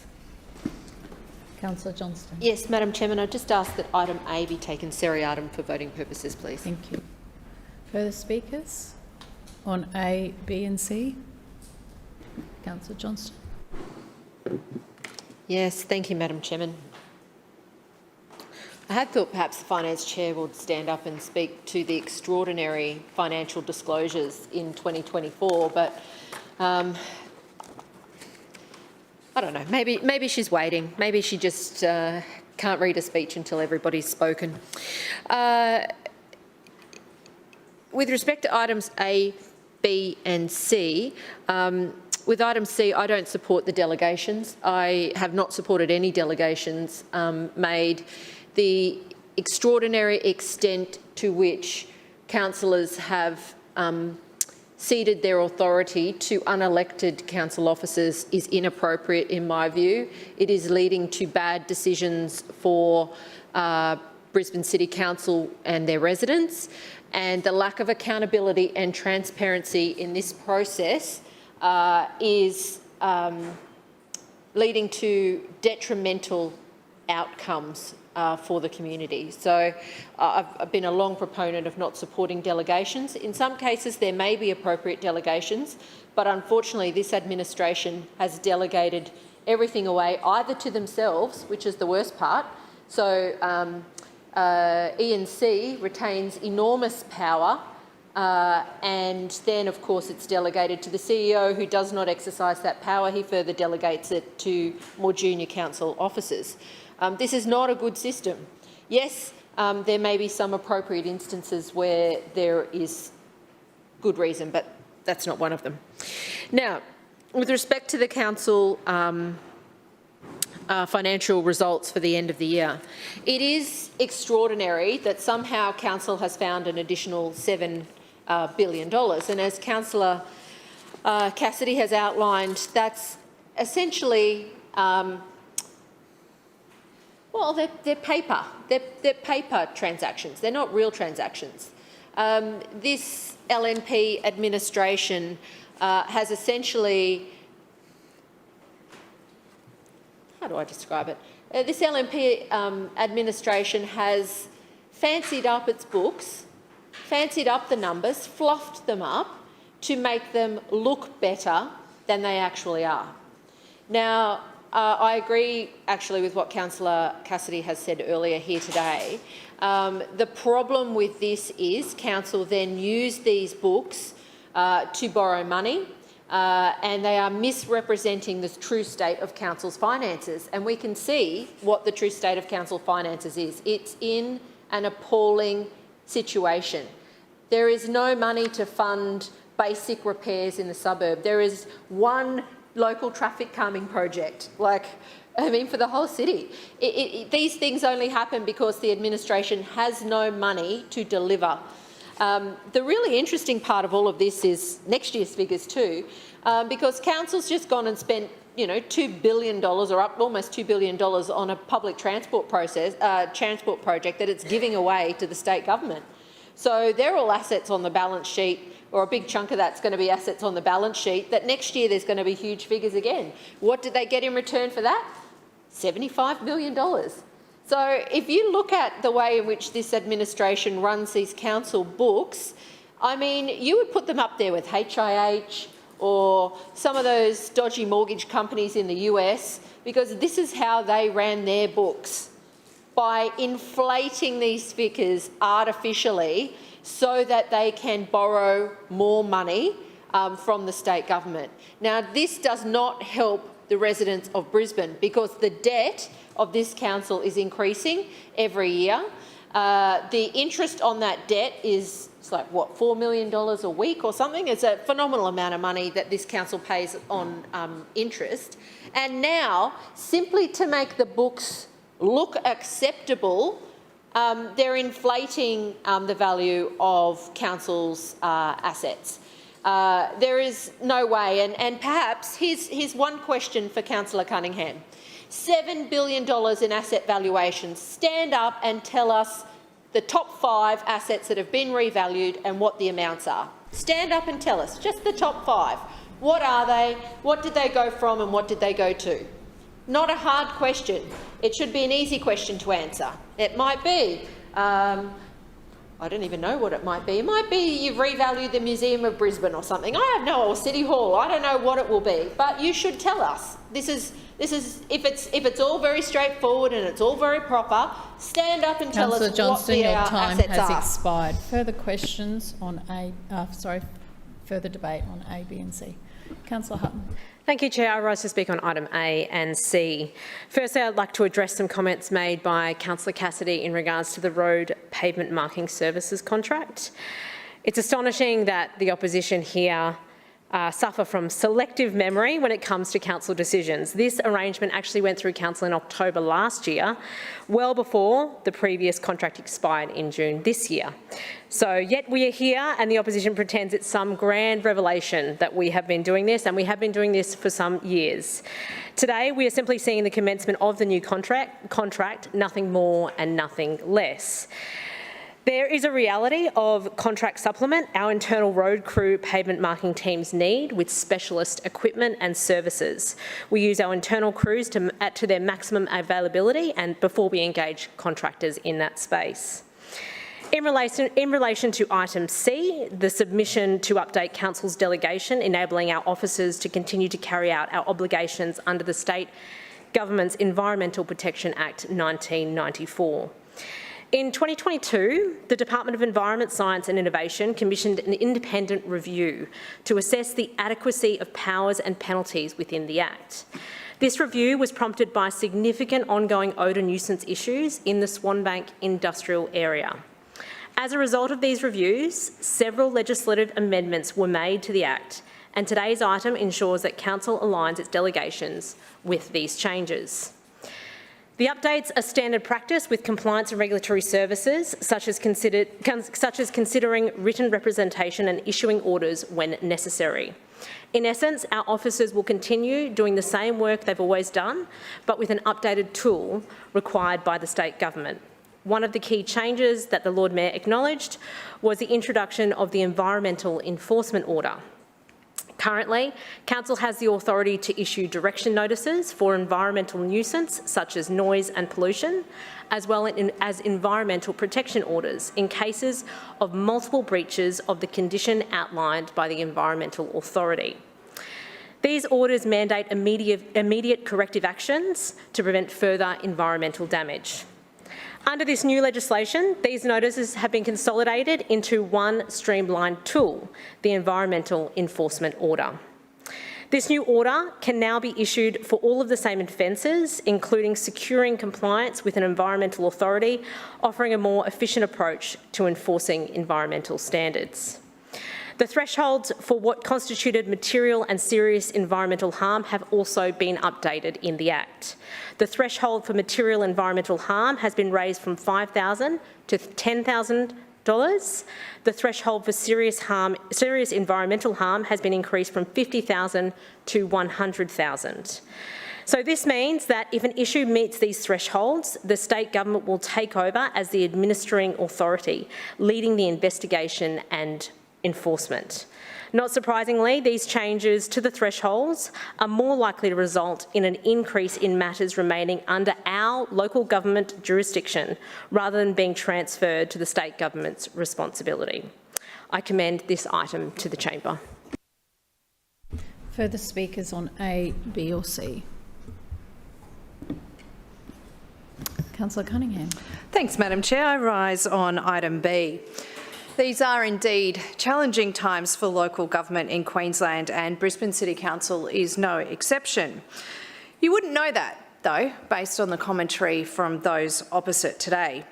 See, on our side of the chamber, our focus has always been on keeping a balanced budget so we can keep costs down for the residents of Brisbane, particularly during a cost of living crisis.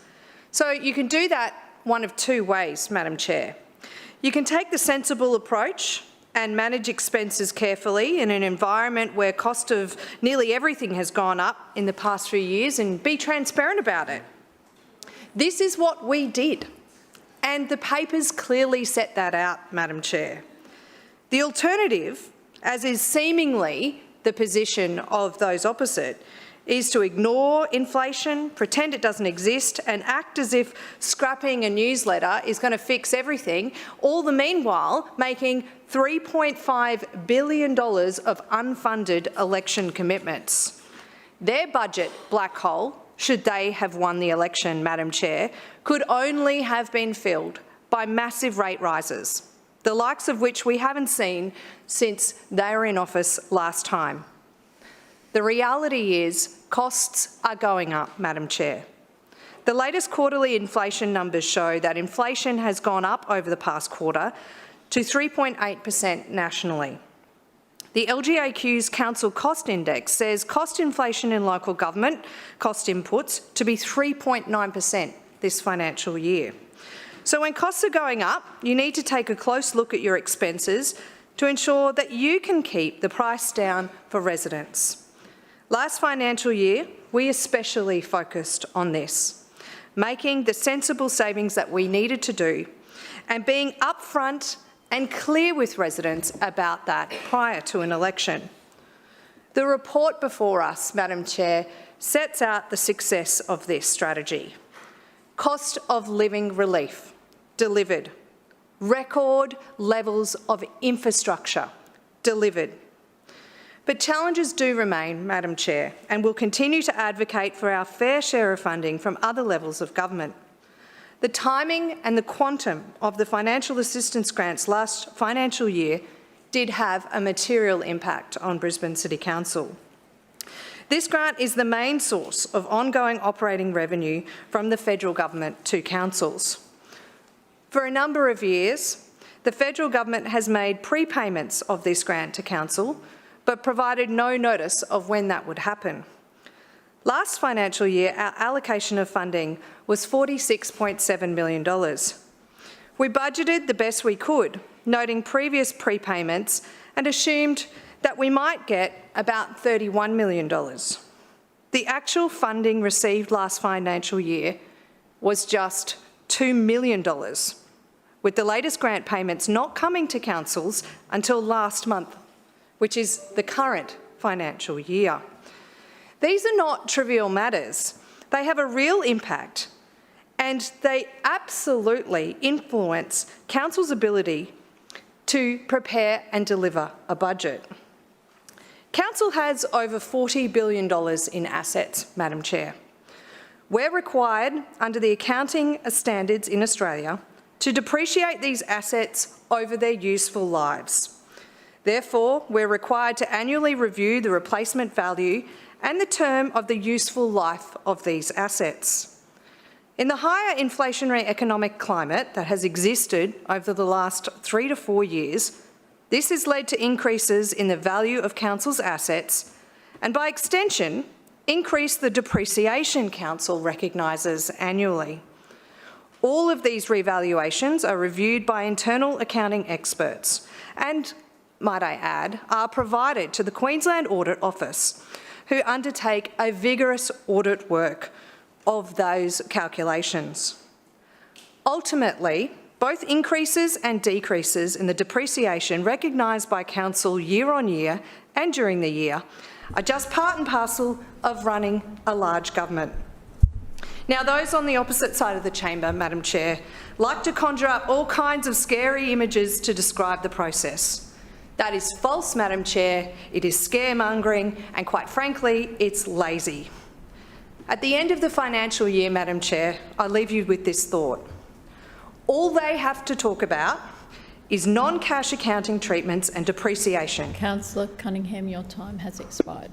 Further speakers? Councillor Strong. Yes, thank you, Chair. Listen, I rise to speak on a couple of items. The first one, of course, contract and tendering, and contract number 1, which is the restoration of the perimeter retaining wall at the Forest Lake Rugby Union ovals. Now, the restoration of this probably goes back a few years to where it was. Currently, there are, I should say,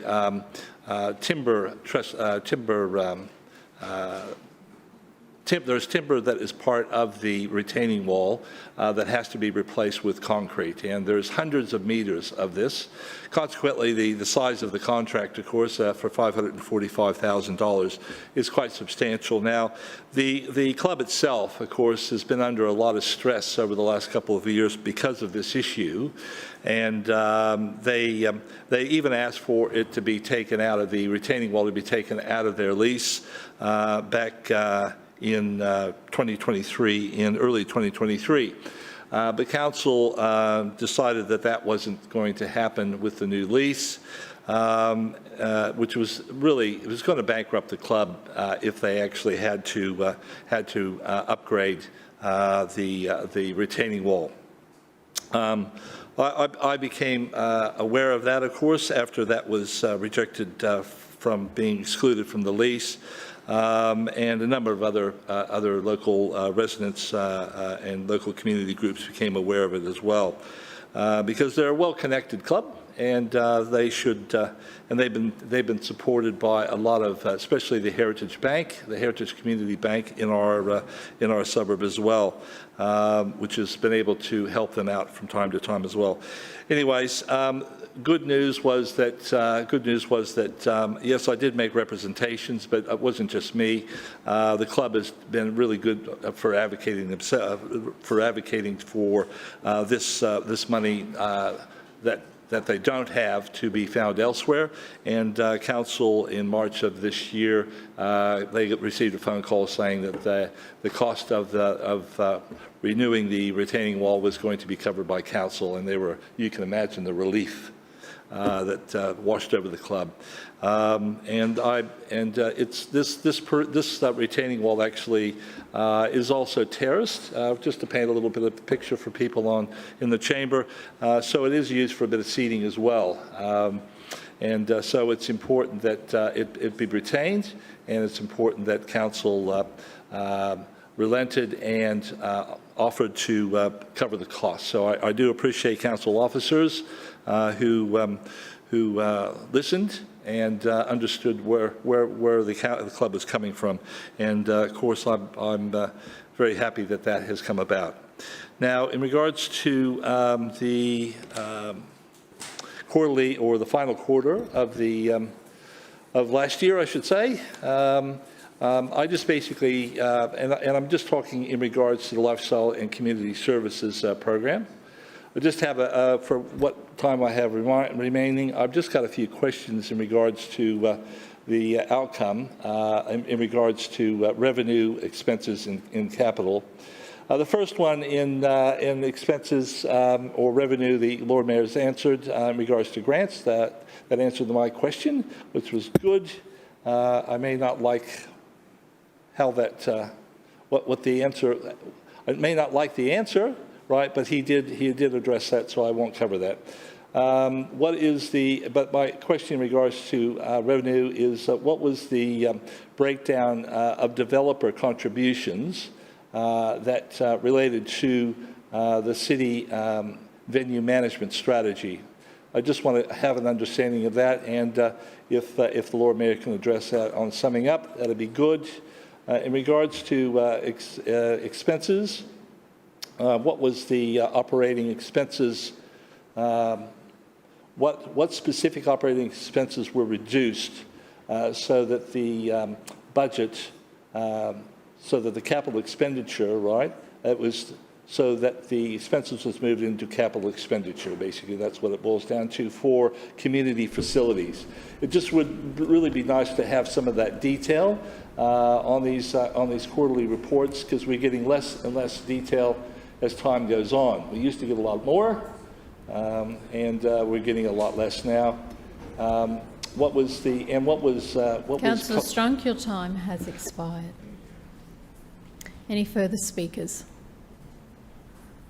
We'll now put the A, B and C separately to the vote. All those in favour of A, say aye. Aye. Those against, no. The ayes have it. We'll now put item B to the vote. All those in favour say aye. Aye. Against, say no. No. The ayes have it. Division. Division. Division has been called by Councillor Cassidy and seconded by Councillor Collier. All those in favour to the right, ayes to the right and noes to the left. Ring the bells, thank you.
Clerks, please read the results.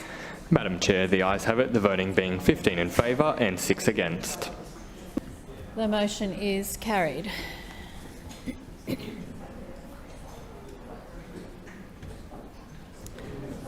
We'll now put item C to the vote. All those in favour say aye. Aye. Those against, no. No.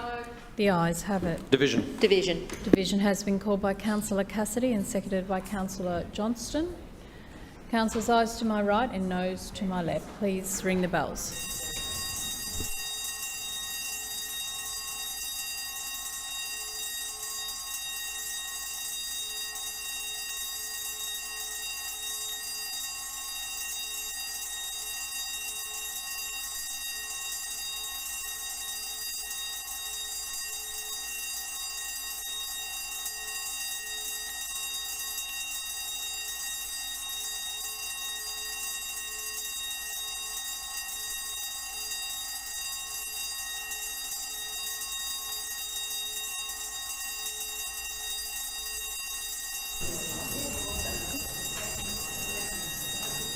Clerks, please read the results.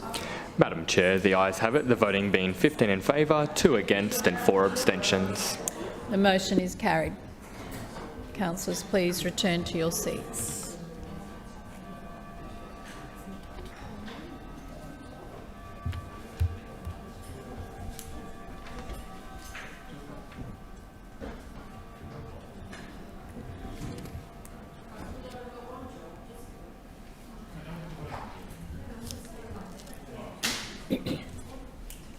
We'll now move to item D. Deputy Mayor.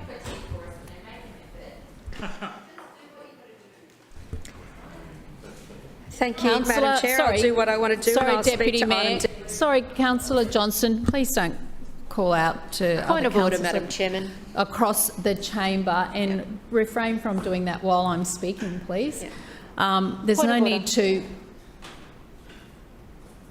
do that. Thank you, Councillor Johnston. Point of order. Madam Chairman, we're told week after week that the clerks require a break.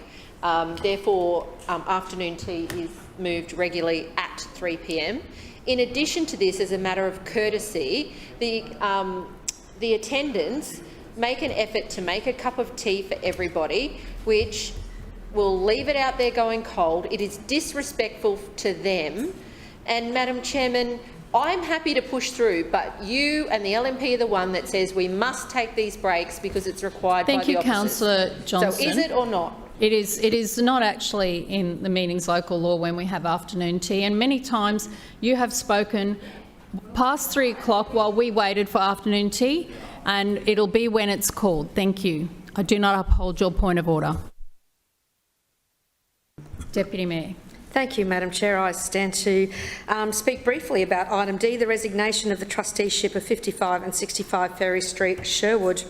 While this site has been known as Cactoblastus Corner for some years, these lots are in fact State Reserve, which are held in trust by Council under a DOGIT, Deed of Grant in Trust, for park and drainage purposes.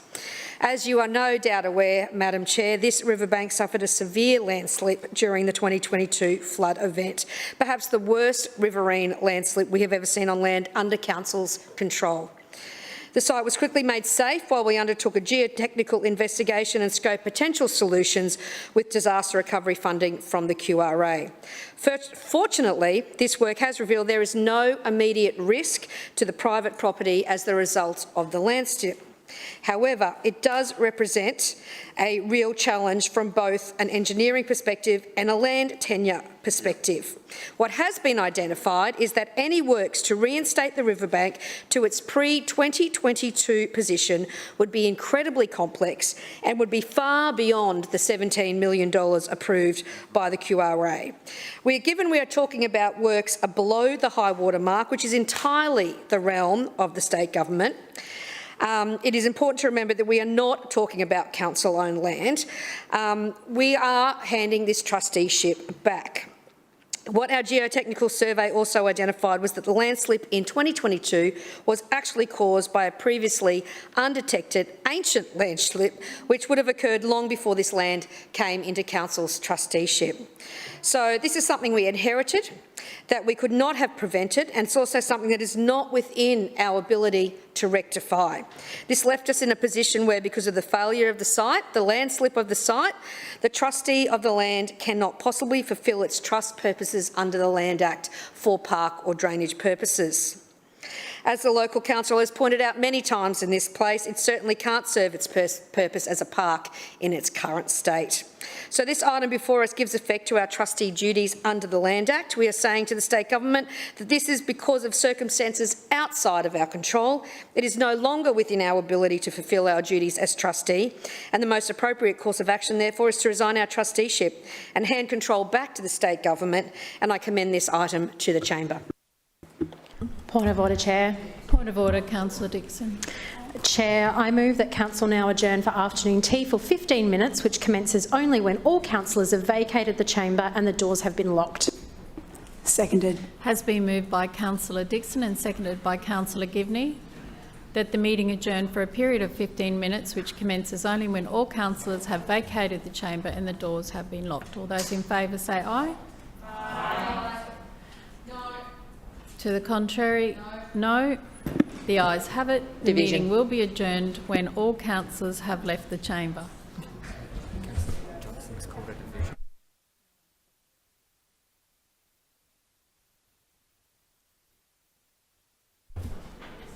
Thank you, councillor. Nobody seconded it.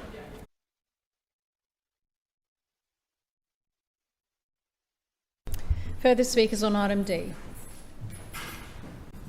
Councillor Johnston, sorry. Yes, thank you. I rise to speak on item D. The item before us today is quite an extraordinary one, and it's not one that I have ever seen before. And I note 1, 2, 3, 4, 5, 6. There's no quorum here. If we 1, 2, 3, 4, 5, 6, 7. If we weren't in here, there'd be no quorum. So I note that the LNP, including the Lord Mayor and the Deputy Mayor, have not come back from afternoon tea and could not be bothered to be here to be accountable for their decision to abandon parkland that has been managed by council for years. What is happening in this case is one of the most appalling neglects of a community in Brisbane that we have seen for a long time. Now, the LNP stand up and they've left their backbenchers here to account for this. There is not a single chairperson here, not one. They are not here, not the Parks Chair, not the Lord Mayor, not the Deputy Mayor. Nobody responsible for this decision could be bothered to be here for the debate about council abandoning land in Sherwood and residents in Sherwood. So there's a few things I'm going to put on the record, and I might seek an extension.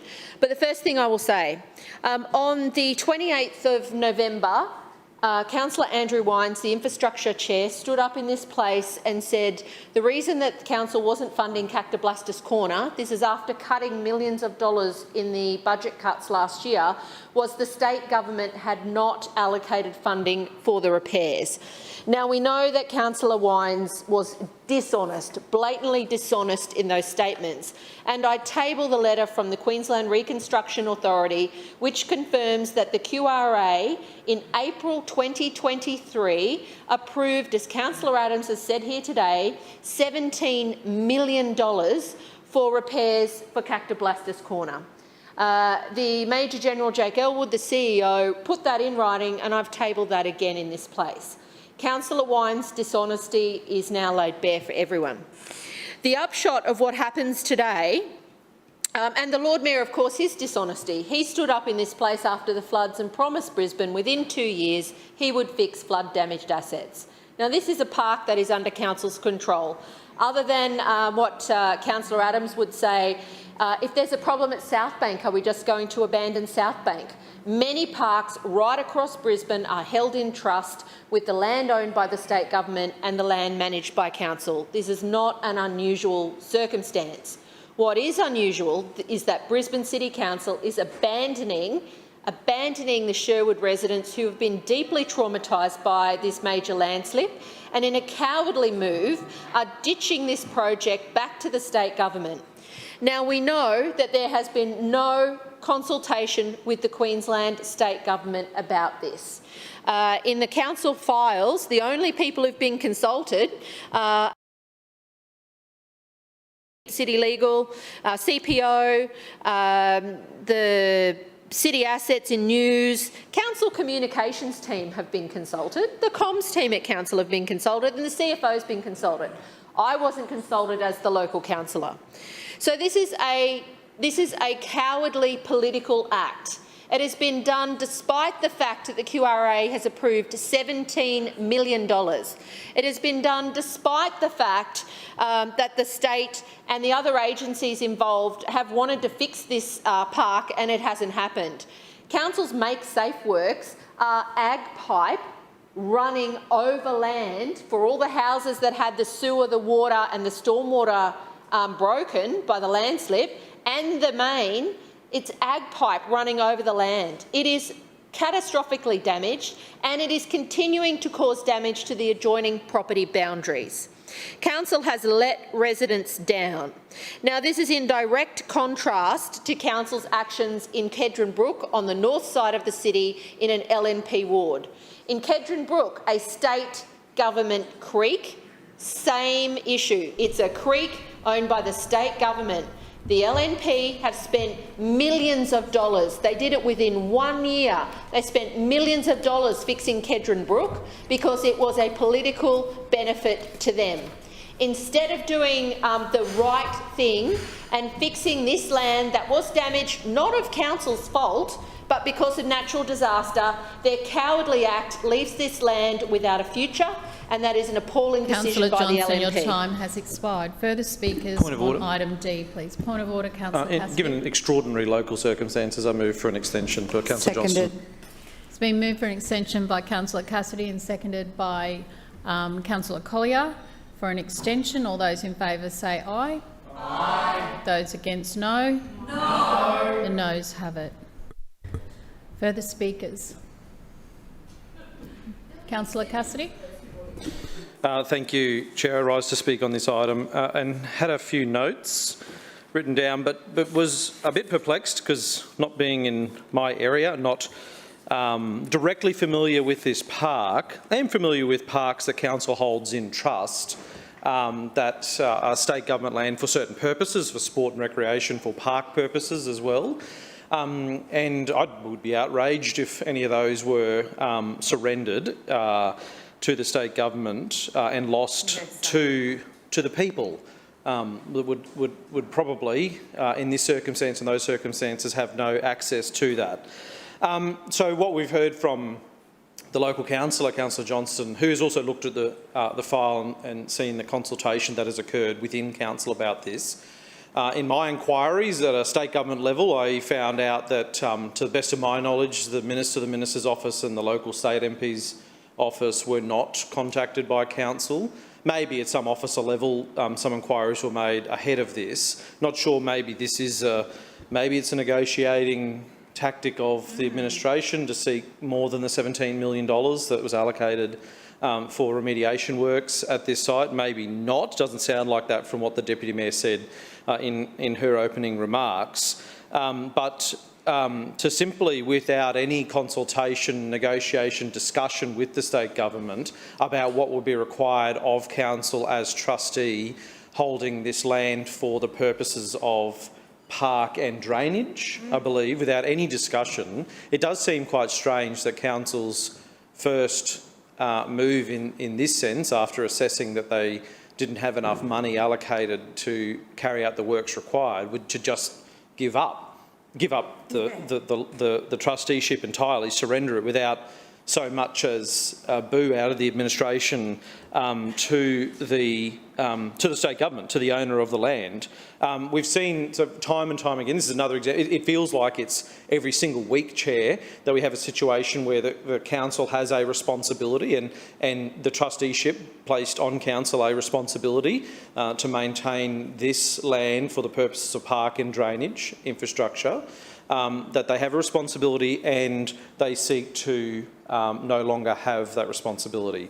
We see that today with this trusteeship. We saw that with the Story Bridge a couple of weeks ago. We continue to see that week in, week out, with this administration seeking to abrogate its responsibility to the people of Brisbane. They lump things on the federal government, on the state government, and this is a pattern of behaviour from this administration. I think we know why. We just debated why. In the dire financial situation that the LNP regime has left the people of Brisbane in, I understand they clearly are broke. They don't have the money required to do the remediation works, whether it's to pre-2022 standards or whether it is to make this safe and accessible for those people that live there, the responsibility that council has to those people. Clearly council is broke. They have done nothing in terms of maintaining this land that is held in trust, despite receiving $17 million through the QRA, have also seemingly determined that there's just absolutely no money because that money was spent on the Green Bridges, on Mogul Road and on the Metro to the tune of $2 billion and counting, to probably close to 2.5 when you add all of them up together.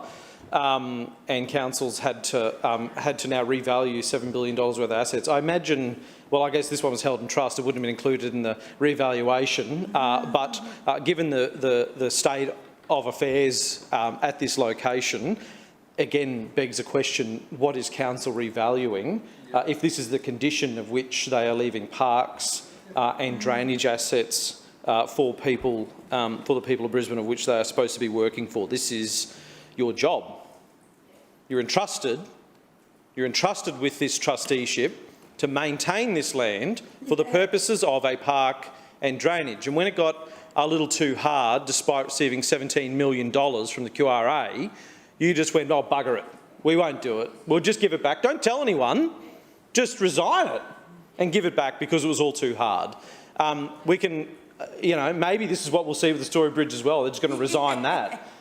Just give it back, give it away, give it to anyone, please. But yeah, you're right, Councillor Johnson. That's probably gone up in value by about $5 billion just to pad out the council's bottom line. This is not an item that we'll be supporting today for lots of reasons. Council has, and this regime has absolutely dropped the ball on maintaining public places, but it's also a shockingly non-transparent way about maintaining an asset, a community asset. Councillor Cassidy, your time has expired. Yeah. Point of order. Point of order. Councillor Collier. I move for an extension. The second. Has been moved for an extension by Councillor Collier and seconded by Councillor Strunk. All those in favour say aye. Aye. Yeah. Go ahead, Councillor Cassidy. Oh, is this just the 5 minutes one? This is, yeah. This is just the extension. Yeah. Go ahead, Councillor Cassidy. Interesting interjections.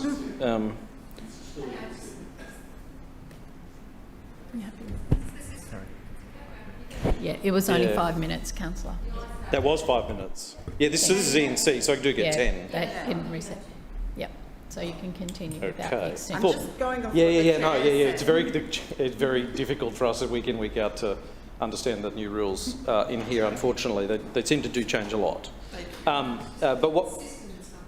Yeah, no, I was told my time has expired. Yeah, Councillor Cassidy, I apologise, but yes, the system didn't work just then. So I do apologise. You don't require an extension. You do have another 5 minutes. Thank you. And we'll reset that now. Thank you. To 5 minutes. Yes. The next 5 minutes. Yes.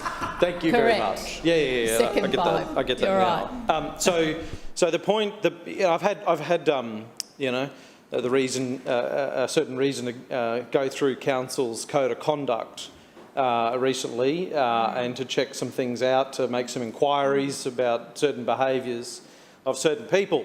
The code of conduct for councillors specifically, and that is extremely clear about our role and our job in here, not just to be respectful of each other, of course, in this place, but also to make decisions that are open and transparent in the best interests of the community.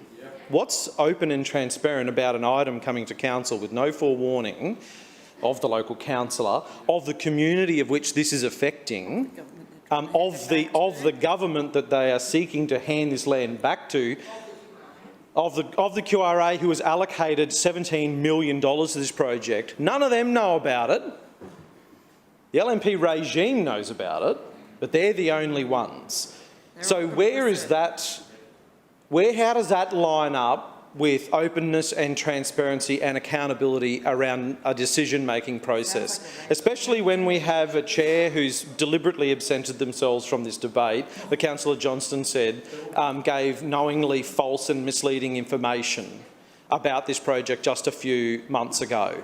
How is that open and accountable and transparent? So there's lots of reasons we can't support this item today. It's going to be bad for the community. But it's shockingly bad governance of which this LNP regime is not just overseeing but implementing here in council, and that is certainly bad news for the people of Brisbane. Further speakers on item D? No further speak. Deputy Mayor. Thank you, Madam Chair. To point of order. wrap up on this debate... Point of order. Point of order, Councillor Johnston. Yeah, the Deputy Mayor doesn't have any rights to sum up. The motion was moved by the Lord Mayor. It's E&C, and the Lord Mayor certainly should be summing up. Unless you've been, well, if you've been appointed acting mayor, you should disclose that. Yeah. Okay, so yes, it was moved at the beginning by the Lord Mayor, so thank you, Deputy Mayor. That's okay. And again, councillors can all raise these issues in general business if you so wish. So we'll now put item D to the vote. All those in favour say aye. Aye. Those against, no. No. The ayes have it. Division. Seconded. Yeah, division has been called by Councillor Johnston and seconded by Councillor Cassidy. Ayes to my right and noes to my left. Please ring the bells.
Clerks, please read the results. Madam Chair, the ayes have it, the voting being 15 in favour and 7 against. The motion is carried. Councillors, please resume your seats.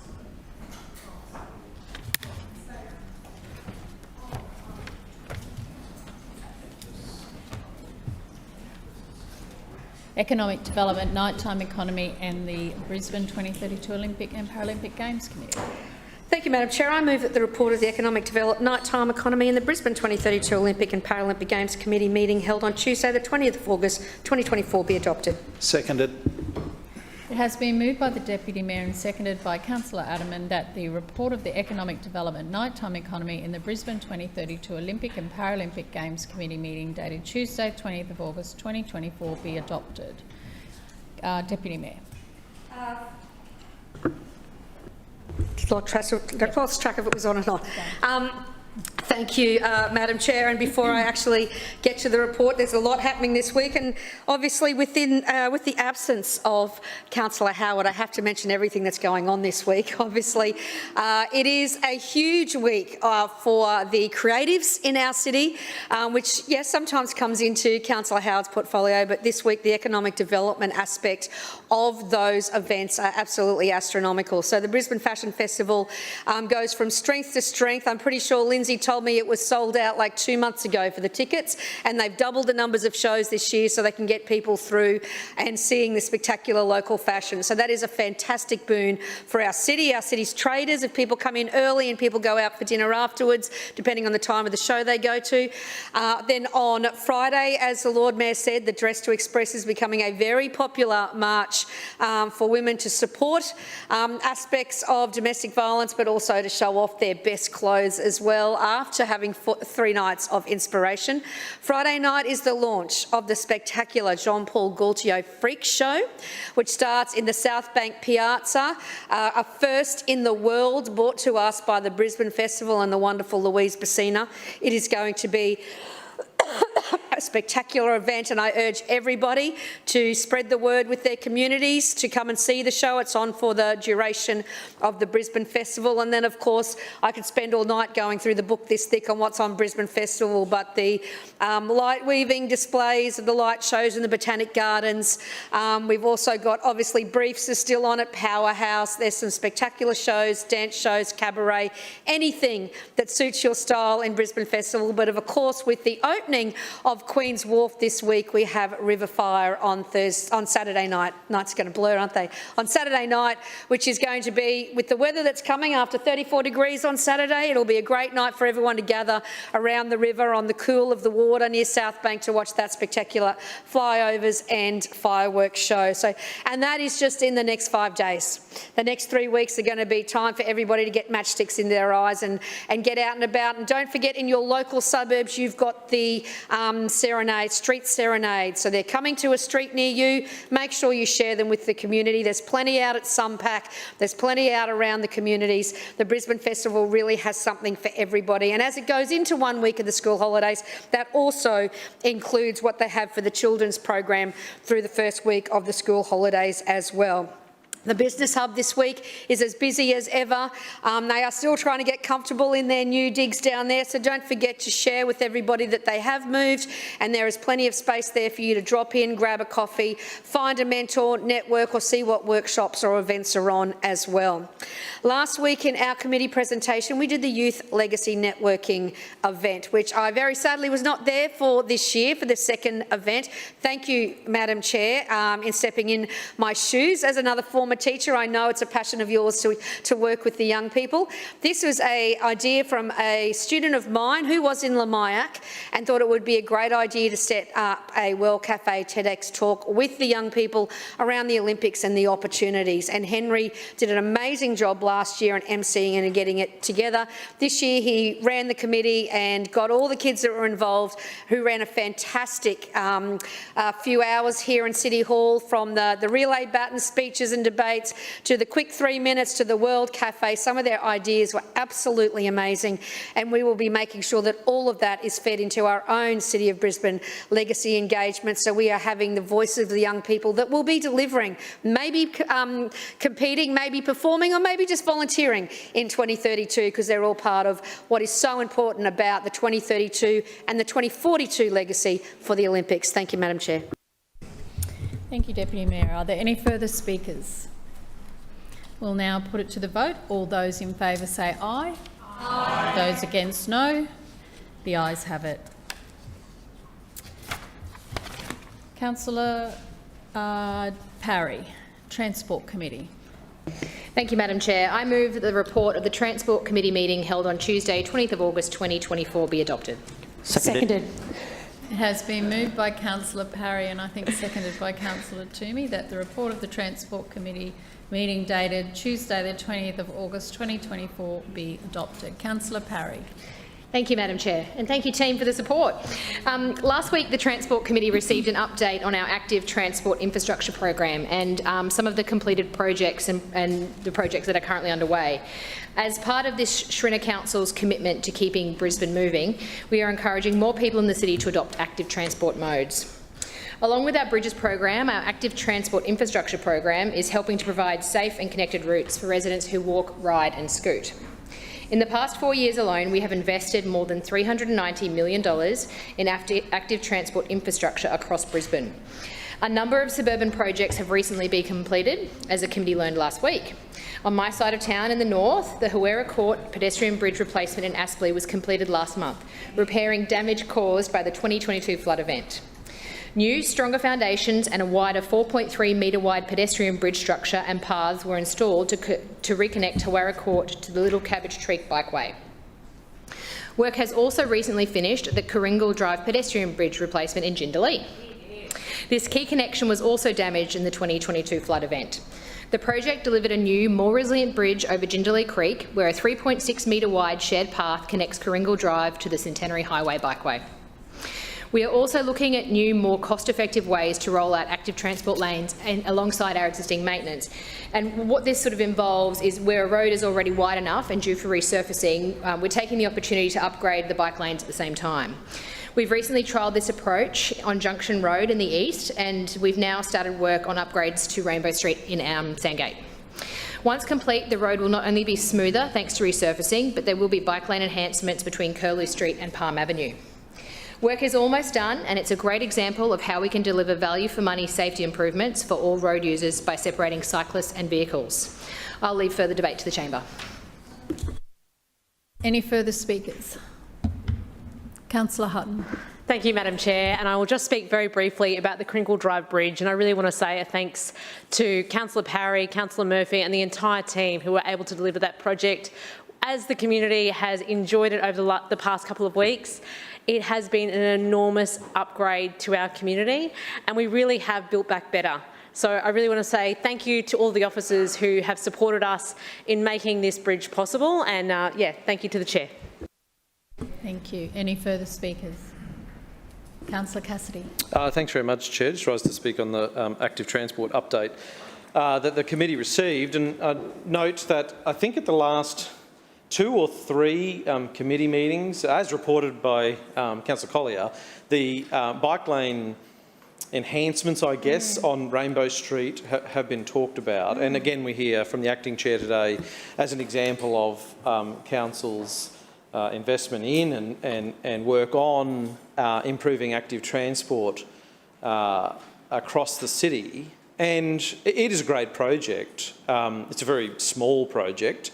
I'm not sure if Councillor Parry's been down there, down to the White Owl coffee shop. I understand it's a Wolf coffee down at the White Owl, so it's great coffee down there. But it only goes from, it genuinely is one of my favourite spots. Anyone who follows me on social media will know I've got a couple of favourite coffee shops. But it goes from the intersection of Palm Avenue, as Councillor Parry said, a few hundred metres down the road of that section that was resurfaced. A great enhancement on there, really is. Had some inquiries from people about what the changes mean in terms of parking and driving over the raised separators, the separators at intersections as well. But it is a very small project in the grand scheme of things. Councillors, can you please take your conversation outside? Thank you. Sorry, Councillor Cassidy. Thanks, Chair. It's a very small project and a great... One moment, Councillor Cassidy. Thank you, Deputy Mayor. Councillor Cassidy. Thanks very much, Chair. So it's a very small section of Rainbow Street itself. So in the grand scheme of Rainbow Street, it's a small section smack bang in the middle of it that's been enhanced. So if you ride a little bit further to Shorncliffe State School, that protection disappears. If you ride a little bit further up to the Sandgate train station or Sandgate State School, that protection disappears as well. So it is a great project, but I mean, my concern now is that we spent 3 weeks in various committees and council meetings using this one project, small project, as an example of council's investment in active transport infrastructure around Brisbane. It really highlights the fact that there's not much going into suburban active transport infrastructure. There's a lot of money going into the bridge over Breakfast Creek, a lot of money going into the Kangaroo Point Bridge. I've seen some media reporting over the Kangaroo Point Peninsula over the last day or two about active transport connections from that $300 million bridge. But the only other example, it seems, that council's able, the LNP's able to cite is this one small section on Rainbow Street. I'd love to see all of Rainbow Street done with that treatment. And, you know, I hear the argument from the chair and the acting chair and the LNP broadly that as streets are resurfaced, we see these enhancements. But the other section of Rainbow Street, which is not done, was resurfaced just a couple of years ago. So we can't expect to see... 20 years. Yeah, we can't expect to see another resurfacing of that section of Rainbow Street, which is a primary cycle route, for 20 years. So under the current policy settings of the LNP, the other, arguably more important section, which connects people to public transport at a bus interchange and a train station, a major train station, we're not going to see those enhancements under the LNP's current policy settings for 20 years. Unless there's money allocated for that specifically, which we're told is not the case under the LNP because that will only be done as part of road resurfacing. So I think that in isolation is a great project. I've been supportive of it locally and give credit where credit's due, but it is just so small. It won't make a huge difference in the grand scheme of things. For people who ride that couple of 100 metre section, yes. people who drive that couple of 100-metre section, yes, the conflict between cars and cyclists is removed to a large extent. But for everywhere else that's a primary cycle route in my ward across the city, we're not seeing this treatment because we're seeing less road resurfacing, we're seeing cuts to road resurfacing projects, we're seeing cuts to curbing and channelling projects, cuts to footpath projects around Brisbane under the LNP. So this is a great enhancement for a couple of 100 metres, but a disappointing example of this LNP administration's policy when it comes to active transport. Further speakers? No further speakers. Councillor Parry? We'll now put that to the vote. All those in favour say aye. Aye. Against, no. The ayes have it. Infrastructure. Councillor Wines. I move that the report of the Infrastructure Committee meeting held on Tuesday the 20th of August 2024 be adopted. Seconded, Madam Chairman. It's been moved by Councillor Wines and seconded by Councillor Toomey that the report of the Infrastructure Committee meeting dated Tuesday 20th of August 2024 be adopted. Councillor Wines. Thanks, Madam Chair. As councillors would know, after the recent elections, the piped drains component of the Program 3 area has been shifted over to Program 2 so that hard concrete drains within the roadway and then other hard surfaces are held within the program area of infrastructure. Because of that reason, we took a presentation on stormwater drainage in Brisbane, a general presentation conducted by one of the senior managers there in that particular branch, the manager of the Water, Environment and Environmental Systems, who gave us that presentation on our stormwater drainage system in Brisbane. Now, as many councillors would know, our city was developed around the river, but it also includes 37 creek catchments and hundreds of overland flow paths. This presents a unique range of challenges and opportunities when it comes to managing stormwater. We discussed the volume and speed with which rain occurs in this city, and how that changes the requirements of drainage compared to other places which over a longer term receive more days of rain but less rain cumulatively across the year. So it's important to have a discussion as part of our considerations to recall that there are more than 4,000 kilometres of stormwater pipe in our city, which is roughly the distance from Brisbane to Melbourne and back again. So we are continuing to maintain that, but also improve and expand that network with a range of works across the city this financial year.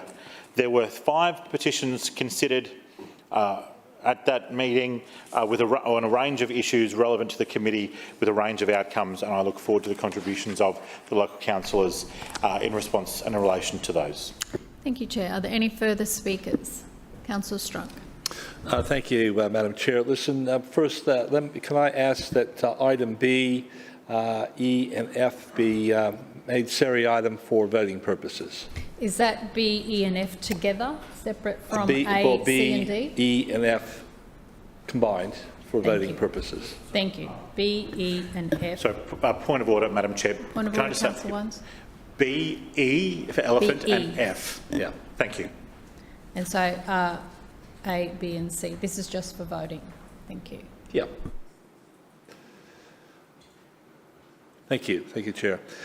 Okay, the petition that I want to speak about is a local petition asking for bollards to be installed in Keary Place and also Alpine Place, Forest Lake. Just to give a bit of context in respect to these requests or this petitioner's request. Keary Place is a okay, so Keary Place and Alpine Place are 2 roads that intersect with the college primary school as well as the Forest Lake State School.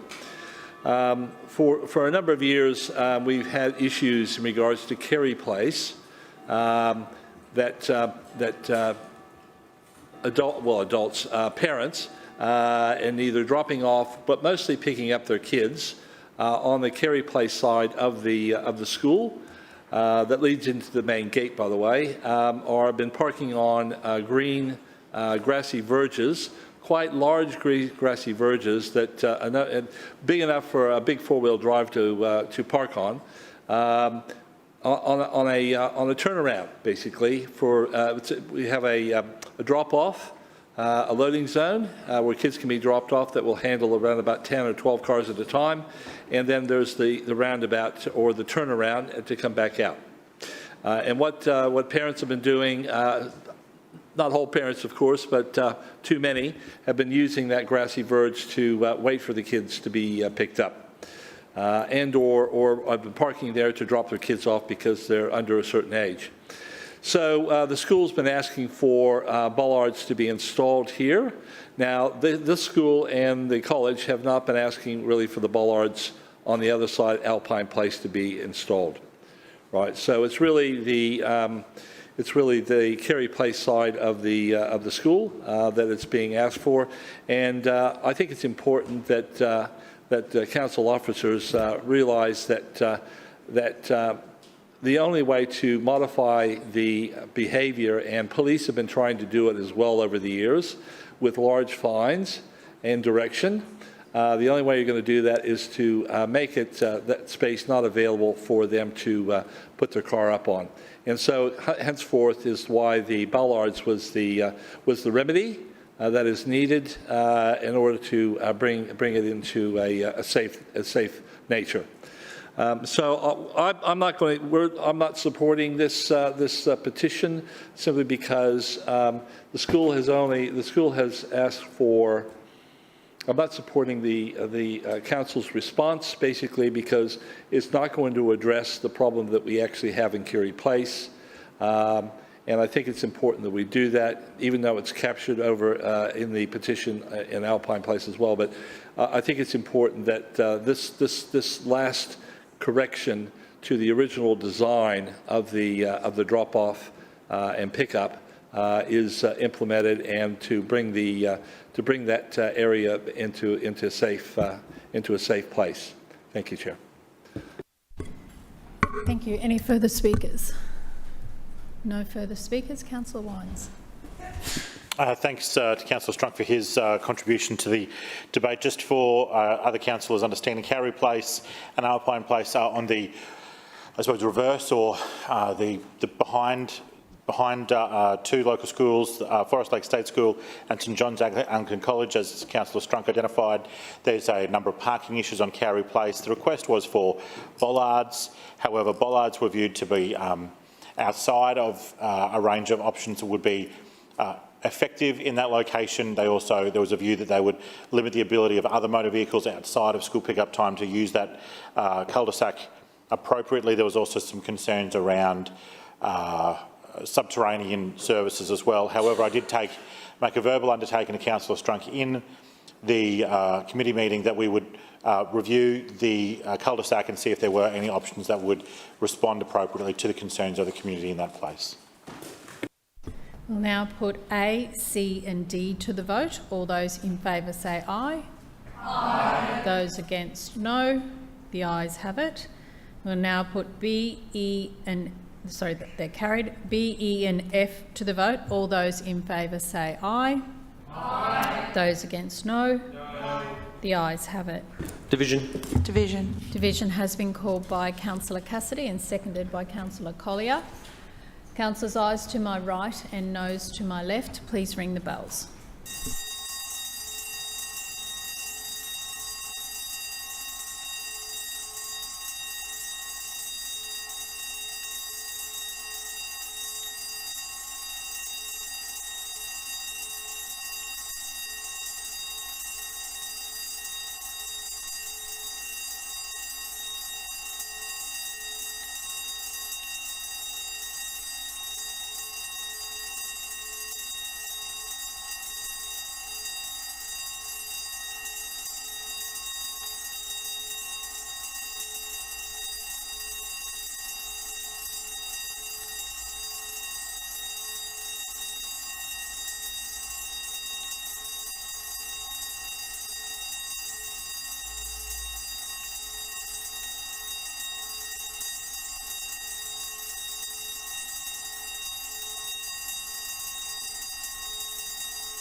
Clerks, please read the results.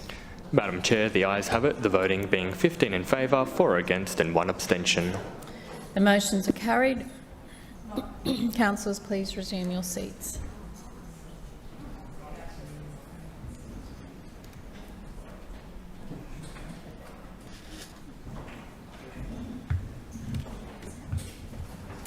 Councillor Allen, City Planning and Suburban Renewal Committee. Thank you, Madam Chair. I move that the report of the City Planning and Suburban Renewal Committee meeting held on Tuesday, the 20th of August 2024 be adopted. Seconded. It has been moved by Councillor Allen and seconded by Councillor Wolfe that the report of the City Planning and Suburban Renewal Committee meeting dated Tuesday, the 20th of August 2024 be adopted. Councillor Allen. Thank you, Madam Chair. Item A was a committee presentation that provided an update on community housing applications the Council has assessed in recent times. Council has approved 3 community housing developments which are all currently under construction. These are 5 to 9 Ethel Street, Chermside, 5 to 8 Kerwin Street, Chermside and 23 to 27 Cleveland Street, Stones Corner. The development at Ethel Street is in a medium-density residential zone and within close proximity to public transport and open spaces, and specifically Bernie Bray Park and Dead Man's Gully Park. The development is a 7-storey building and includes 34 1- and 2-bedroom topologies. The development at Kerwin Street is in a high-density residential zone and again with close proximity to public transport and open space, specifically Packer Place. This development is in an 8-storey building and includes 92 1- and 2-bedroom typologies. And the final development presented was the development at Cleveland Street, which is in a high-density residential zone within close proximity to public transport and open space, and specifically the Hanlon Park development, and that's a great community space there. This development is a 10-storey building with a rooftop garden and includes 82 studio, 1- and 2-bedroom dwellings. All 3 developments include generous private open space, communal areas and adequate off-street parking, including visitor and bicycle parking. So some may recall that the biggest winner from the housing supply incentive scheme are our community housing providers, who will receive a 100% reduction in infrastructure charges to make it even easier for them to deliver vital, social and affordable housing. Madam Chair, when it was announced this incentive, when the Lord Mayor announced this incentive, we committed to do what we could reasonably do to reduce costs to the community housing provider sector. This particular incentive is, as I mentioned, 100%, and it is an ongoing and permanent reduction for that particular sector. The Brisbane Housing Company has confirmed that through this incentive, community housing providers will be able to save approximately $1 million for every 100 homes they deliver. The committee were advised that all 3 developments are eligible for this incentive and will receive 100% reductions in infrastructure charges, with infrastructure agreements currently being drafted. I can also confirm we have received interest from the private sector in regard to this particular incentive, with a total of 10 projects that meet the eligibility, and we expect other developers to take advantage of this incentive over time. As we're all aware, 96% of the housing in this city is built by the private sector, and it's important that we continue to allow them to deliver housing across the city, particularly in this studio 1- and 2-bedroom sector. Now, we're all aware that the development and the construction industry is facing challenges at the moment. There are a list of challenges, including increased costs, supply chain disruptions, labour shortages and productivity, which is creating some real problems to getting product out of the ground and making homes available to those who need them. But rest assured, the Schrinner Council is committed to doing everything we can to help deliver housing across the city in all its various forms, both in our low density, low medium density and high density sectors. And as I said, we will continue to do what we can to support the delivery of housing in the city. I'll leave further debate to the chamber. Any further speakers? No further speakers. We'll put that to the vote. All those in favour say aye. Aye. Those against, no. The ayes have it. Councillor Davis, Environment, Parks and Sustainability Committee. Thank you, Madam Chair. Madam Chair, I move that the report of the Environment, Parks and Sustainability Committee meeting on Tuesday, 20 August 2024 be adopted. Seconded, Madam Chairman. Has been moved by Councillor Davis and seconded by Councillor Toomey that the report of the Environment, Parks and Sustainability Committee meeting dated Tuesday the 20th of August 2024 be adopted. Councillor Davis.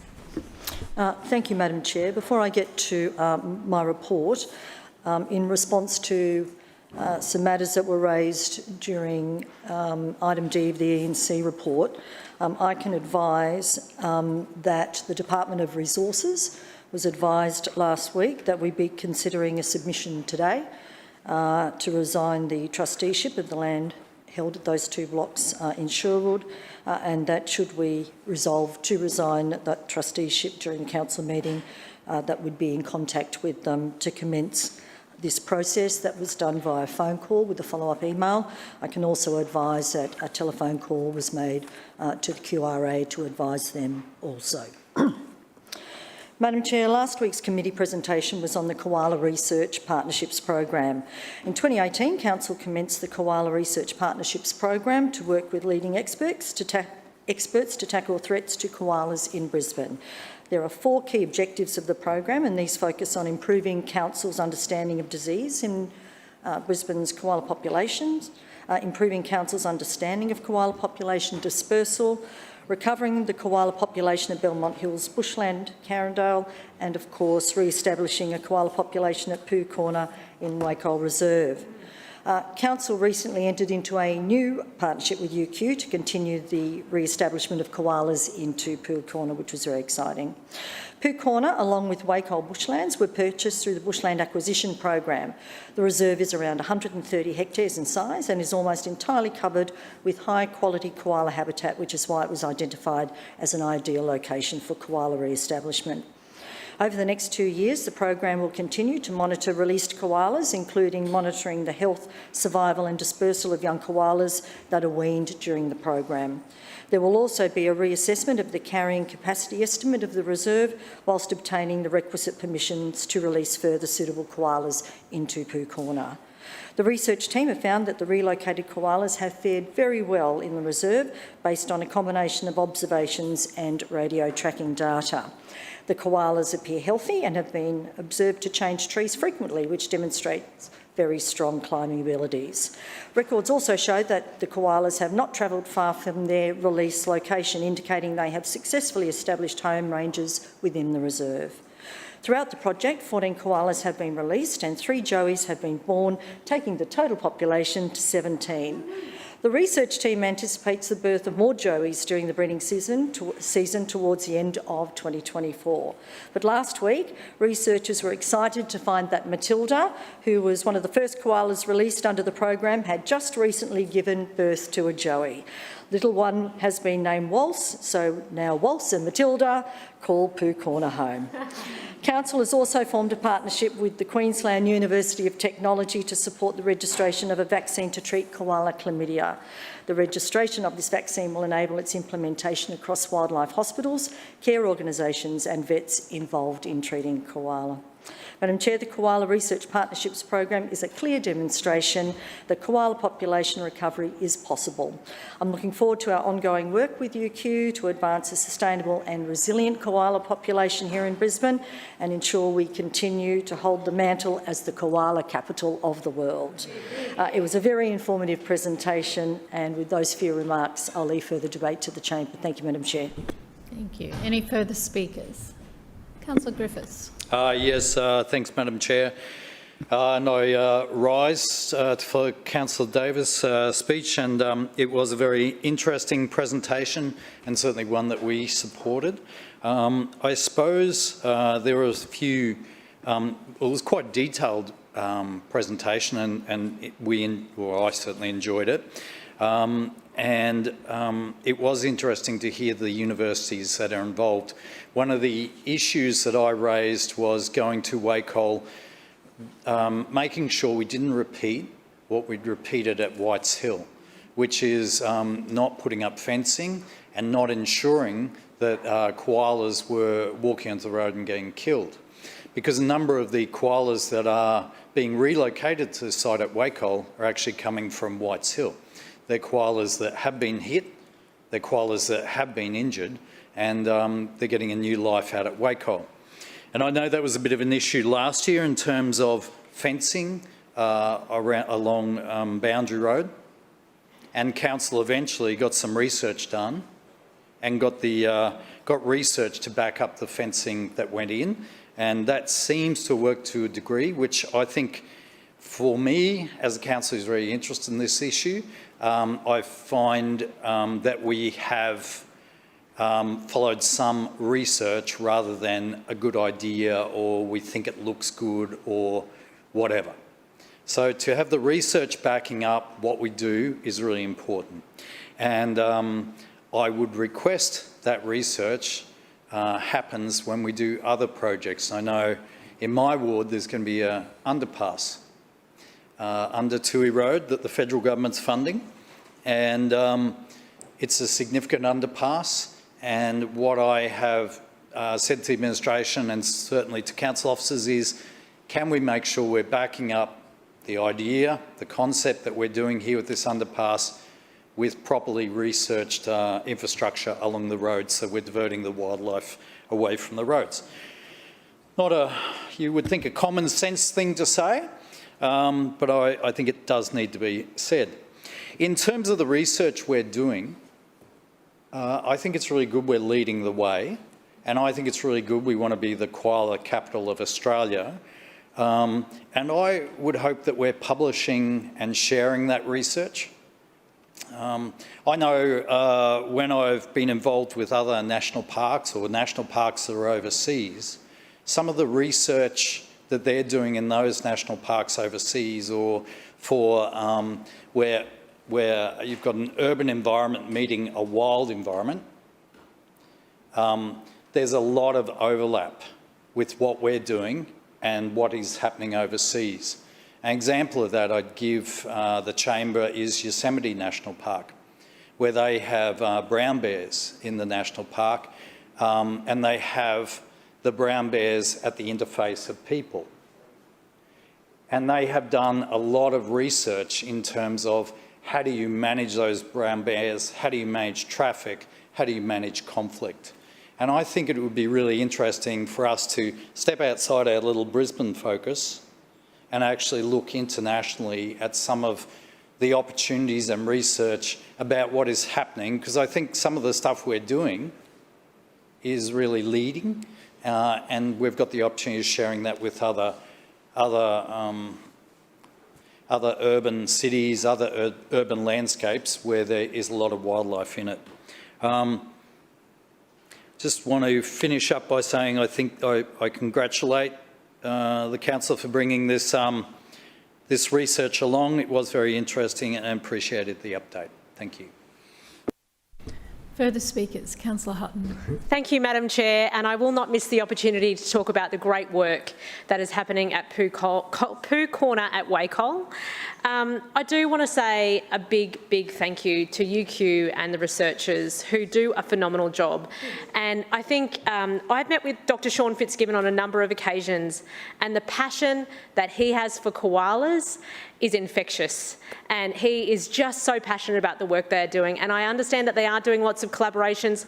I'm not sure to the extent of what Councillor Griffiths was referring to in the international space, but I do know that they are doing incredible work that will change the game for these beautiful little creatures.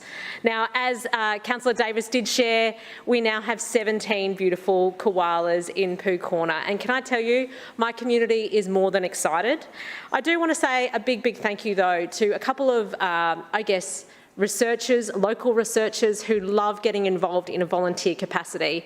So Ed and Michael are potentially the grandparents of these koalas, and they take a very keen interest in walking Poo Corner to discover where they are, to check on them, and they spend many, many hours each and every week just making sure these beautiful creatures are doing what they're meant to be doing and are in the right places. So I do want to say a big thank you to those incredible volunteers out there who do an amazing job, and it is just so wonderful to be able to go down into the parkland and with my own kids actually be able to see these beautiful creatures in urban Brisbane. So a big, big thank you to you, Councillor Davis, to all of the news teams, to Susan Dimmicks particularly. They do an amazing job, and may there be more koalas in Poo Corner to come. Thank you.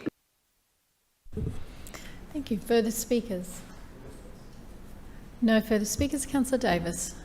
Thank you, Madam Chair, and can I thank those councillors that contributed to the debate. It is a very exciting time in koala research in Brisbane. Lots of things happening. To Councillor Griffith's point about the safety of koalas, some of the locations that are being identified as potential new areas for koala re-establishment are specifically being looked at so that they are away from those areas, those roads that we may find that wildlife strikes could happen. So lots of work is being done about the appropriateness of the locations, where there is good koala habitat, where they can move around and where we have the best chance of expanding the populations in those areas. Thank you very much, Madam Chair. Thank you. We'll now put that to the vote. All those in favour say aye. Aye. Those against no. The ayes have it. Councillor Hutton, City Standards Committee. Thank you, Chair. I move that the report of the City Standards Committee meeting held on Tuesday the 20th of August 2024 be adopted. Seconded. It has been moved by Councillor Hutton, seconded by Councillor Adamant, that the report of the City Standards Committee meeting dated 20 August 2024 be adopted. Councillor Hutton. Thank you, Chair. And last week, our committee was treated to a presentation about the incredible work of our public space operations teams after dark. This dedicated team ensures that our beautiful public spaces remain clean even while all of us are sleeping. So, led by our night shift supervisor and scheduler, the public space operations team deliver a range of services including road sweeping, footpath sweeping, pressure washing, traffic island clearing, signage management and city cleaning. The night shift operations are carefully planned with a dual focus. Number one, protecting the safety of both our council staff and the community, while also minimising our road network and public space interruptions. This approach enables the team to deliver high-quality services that have a minimal impact on residents and our visitors. Road sweeping is conducted on all council roads, with proactive sweeps occurring 5 days a week across key areas in the CBD, Fortitude Valley and West End.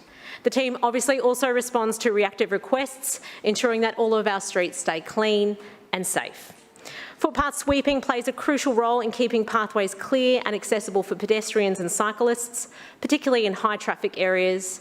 And meanwhile, pressure cleaning is focused on maintaining key locations such as our city malls, CBD streetscapes, village precincts, and can be deployed reactively after major incidents. The signage program tackles both proactive and reactive needs, whether installing signs for construction sites and events or addressing damaged signs reported to council. Regular inspections across arterial and district roads help keep Brisbane signage in top condition. Finally, the sitting cleaning program ensures that key areas including Queen Street Mall, Brunswick Street Mall and Fortitude Valley special entertainment precincts are well maintained. I do, Madam Chair, want to put on record our gratitude to these amazing officers who work every night, and want to say a big, big thank you for the work that they are doing in making sure that our city is looking beautiful and is sparkling each and every day. Thank you. I'll leave further debate to the chamber. Thank you. Further speakers? No further speakers, so we'll put that to the vote. All those in favour say aye. Aye. Those against no. The ayes have it. Councillor Atwood, Community and the Arts Committee. Thank you, Madam Chair. I move that the report of the Community and the Arts Committee meeting held on Tuesday the 20th of August 2024 be adopted. Seconded. It has been moved by Councillor Atwood and seconded by Councillor Adaman that the report of the Community and the Arts Committee meeting dated Tuesday 20th of August 2024 be adopted. Councillor Atwood. Thank you, Madam Chair. Just before I get into the committee report, I wanted to touch briefly on several matters that were raised today, both in question time and also during the E&C report. Firstly, I know the Lord Mayor did address the issue regarding the Hansard report that was about Councillor Griffiths in referring to recording. I just wanted to literally read and reenact the situation. Councillor Griffiths said, whilst holding and waving his phone, "In fact, I've got parts of the meeting recorded here when we walked around the facility." So I suppose we have to remember, Councillor Griffiths, we have many councillor officers watching and listening to this. Point of order. Point of order, Councillor. Just claim to be misrepresented. I note your claim of misrepresentation. Councillor Atwood. Yep. Thank you.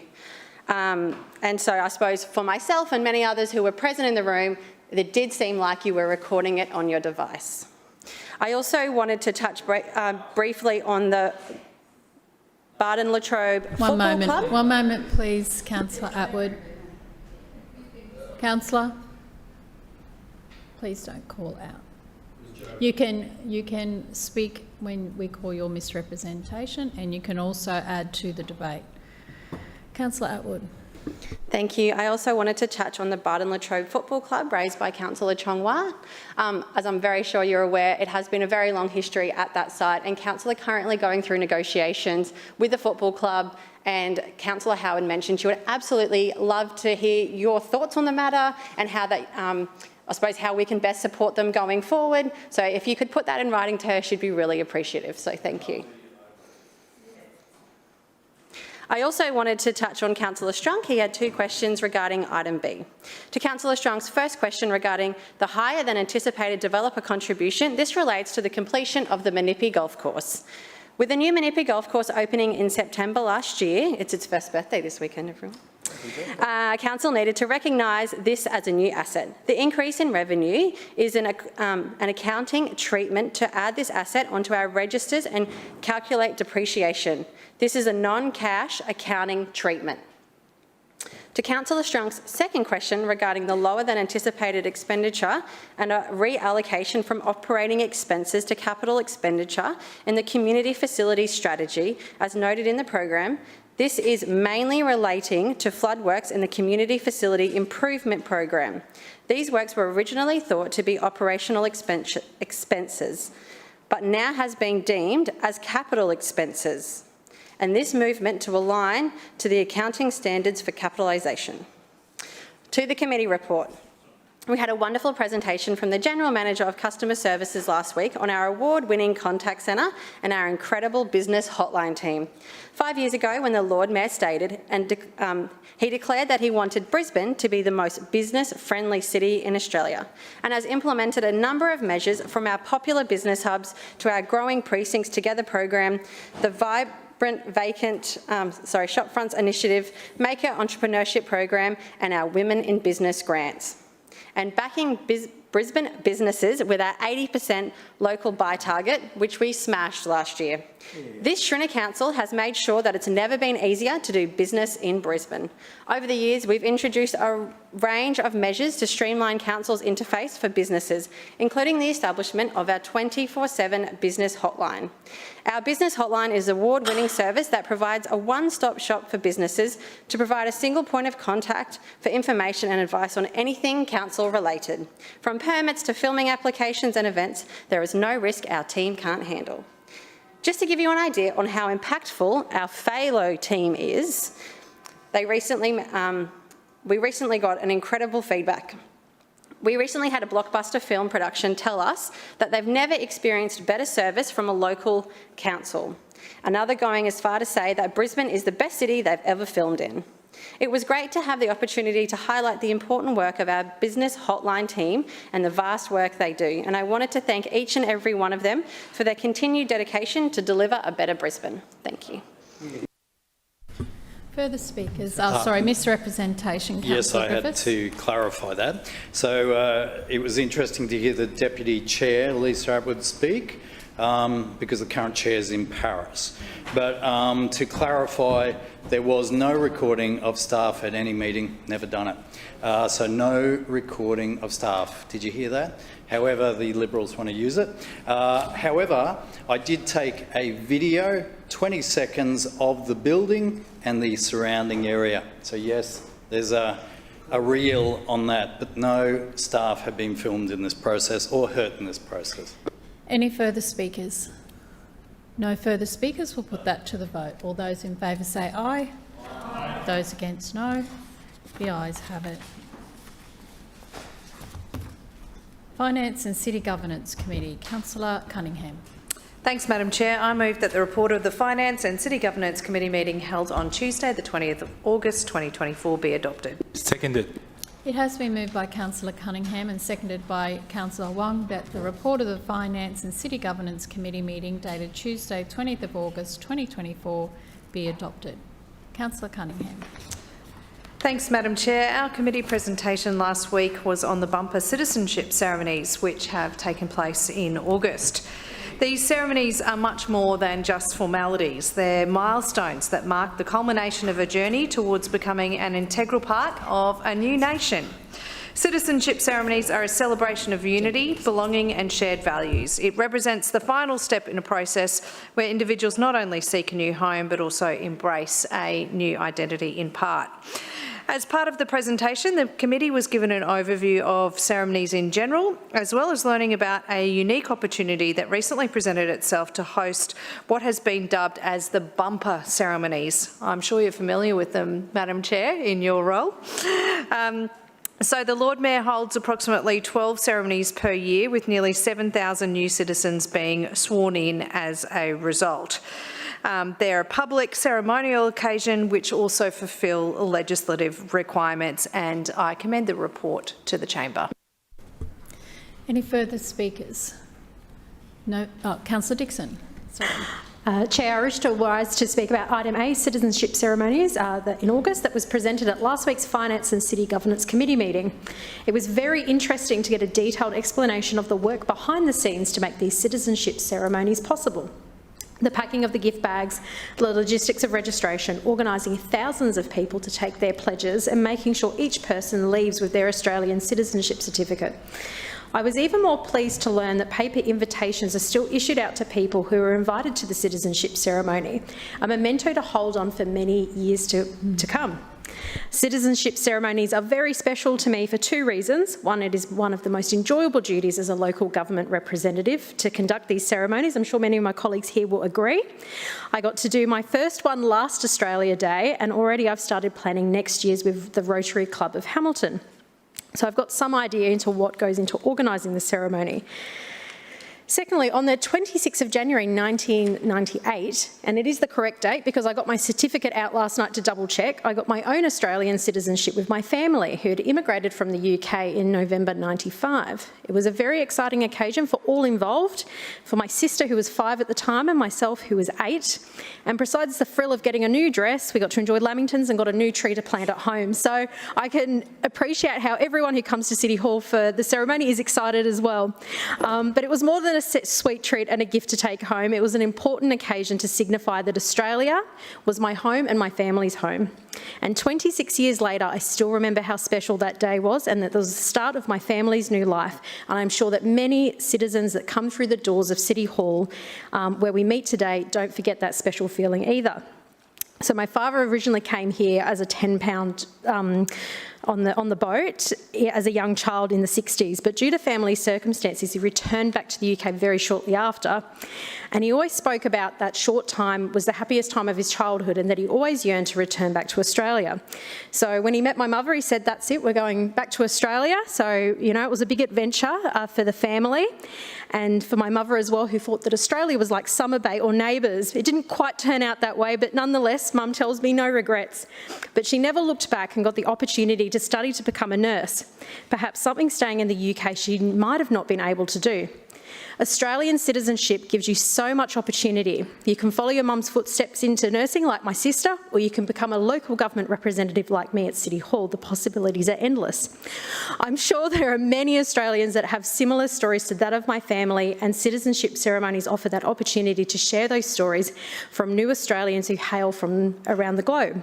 Fortunately, sickness got in the way of myself attending the recent Australian citizenship ceremonies, but I am looking forward to joining the Lord Mayor and yourself, Chair, at the next one to join the next wave of new Australians getting their citizenship. So thank you. Further speakers? No further speakers. Councillor Cunningham? No? So we'll put that to the vote. All those in favour say aye. Aye. Those against, no. The ayes have it. Motion is carried. Petitions. Councillors, are there any petitions? Councillor Strunk. Yes. Oops, better turn that on. Thank you. Yes, I have a petition here from residents asking for additional parking to be allocated or to be built for Blackwood Street at Forest Lake. Councillor Collier. Thanks, Chair. I have a petition requesting Council upgrade Bulimba Memorial Park Playground. No further petitions. Councillor Dixon. Chair, I move that the petitions as presented be received and referred to the committee concerned for consideration and report. Second. Thank you. It has been moved by Councillor Dixon and seconded by Councillor Strunk that all petitions as presented be received and referred to the committee concerned for consideration and report. All those in favour say aye. Aye. Those against, no. The ayes have it. Councillors, are there any statements required as a result of an Office of the Independent Assessor or Councillor Ethics Committee order? Okay, we'll now move to general business. Is there any general business? Councillor Adaman. Yeah, thank you, Chair. I rise briefly to say a few words about the passing last week of Merle Thornton. Merle's contribution as a pioneer for women's rights is well documented, and her defining moment at the Regatta Hotel will live on, appropriately at the Regatta through a statue promised by the Premier. Chair, or soon to be acting Deputy Chair, Merle's son Harold lives in my ward, and I've come to know him and enjoy his company through our association with the Upper Brookfield Hall Committee. We've chatted about the Regatta moment, and while I never had the pleasure of meeting Merle, she was clearly one very headstrong and principled lady. I have reached out to Harold to pass on my condolences and those of the Shrinner Council, which he appreciated. He mentioned a possible small recognition for his late mother at Upper Brookfield at some stage in the future, and I'm happy to consider such request. Rest in peace, Merle Thornton. Thank you. Further general business? Councillor Collier. Thanks very much, Chair. I just have one item of general business today. I want to put on record on behalf of our team our concerns about Beam mobility e-scooters. Like others, I was genuinely shocked to read reports in The Australian over the weekend and today about the alleged conduct of these e-mobility operators. It's alleged that Beam are running a scam to cheat local governments out of fees and to subvert safety caps in at least 5 Australian and New Zealand cities, including Brisbane. News has been published today that Auckland has cancelled Beam's e-scooter licence. According to The Australian, today Auckland Council has confirmed they've cancelled the licence following its probe, which indicated that Beam has been deploying e-scooters in numbers well above the permitted limit in its licence and providing misleading data to conceal this from monitoring reports. An Auckland City Council representative has said, Beam has not provided a satisfactory response to our concerns, and as such, we've made the decision to cancel their licence effective immediately. We have asked that all vehicles be deactivated by 11:59 p.m. tonight, Tuesday the 27th of August, and all devices removed from Auckland streets by 5 p.m. Friday the 30th of August. They've acted swiftly. I'm concerned and surprised that no update has been provided to this chamber today or to the people of Brisbane. This is a serious concern, and I ask the Lord Mayor and his Transport Chair to provide an urgent update to all councillors and the people of Brisbane.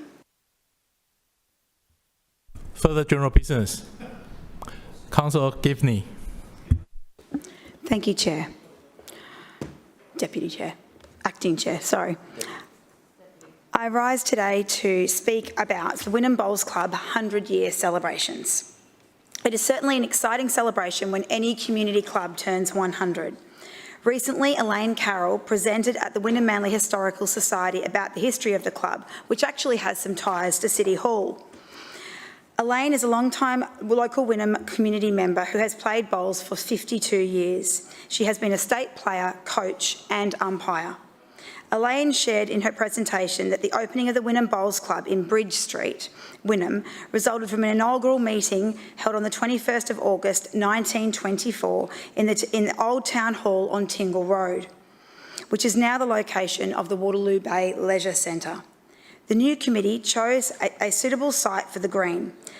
An area of 1 acre, 1 rod and 20 perches was chosen at the cost of £269, 7 shillings and 7 pence.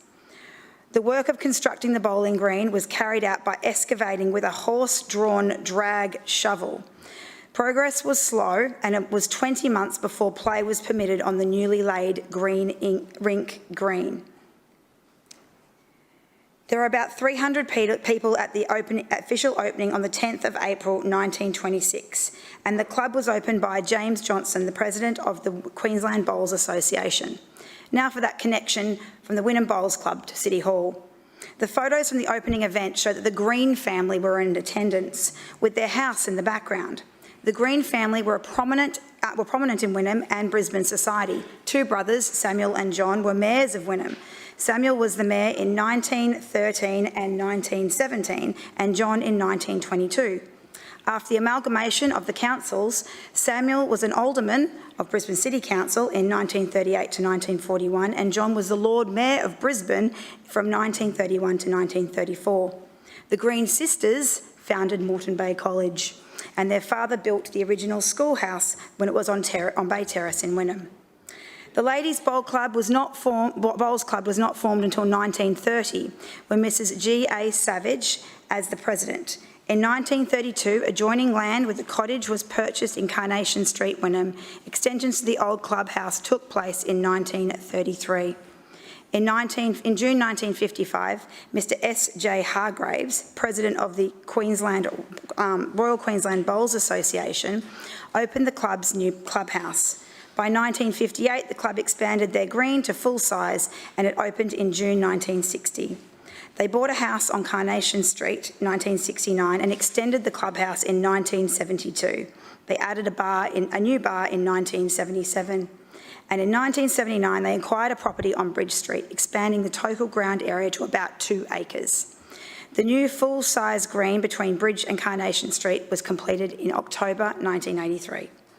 The major clubhouse renovations began in March 1993 and were finished in November 1993, adding more space, a new bar, a cold room, bathrooms, offices, a shower, locker room and a second lounge. An automatic sprinkler system was installed in 1996 and lighting for night play was added in 2004. In 2023, solar panels were refurbished to reduce power costs, and in 2024, the club secured a grant for new furniture. Like many community clubs, the Wynnum Bowls Club stands as a testament to the incredible dedication and hard work of its volunteers. From its inception, the club has been shaped and sustained by the efforts of individuals who generously gave their time and skills. This carries through to the current committee. On Saturday evening, I was honoured to be invited by President Simon and Vice President Allen to attend their centenary gala dinner with other esteemed club members and some from other lawn bowls associations. On Sunday, the club hosted a family fun day to welcome the wider Wynnum community to celebrate their 100th year. I'm confident that the Wynnum Bowls Club will continue to be a constant community hub where locals of all ages can not just gather for lawn bowls, but to connect and build lasting friendships. The club's rich history, supported by the dedication of its volunteers, ensures it remains a welcoming space for social interaction, as well as many community groups meeting there. As it moves forward, the Wynnum Bowls Club will undoubtedly continue to foster a strong sense of community and provide a welcoming space for residents to enjoy. Thank you. Further general business, Councillor Strong.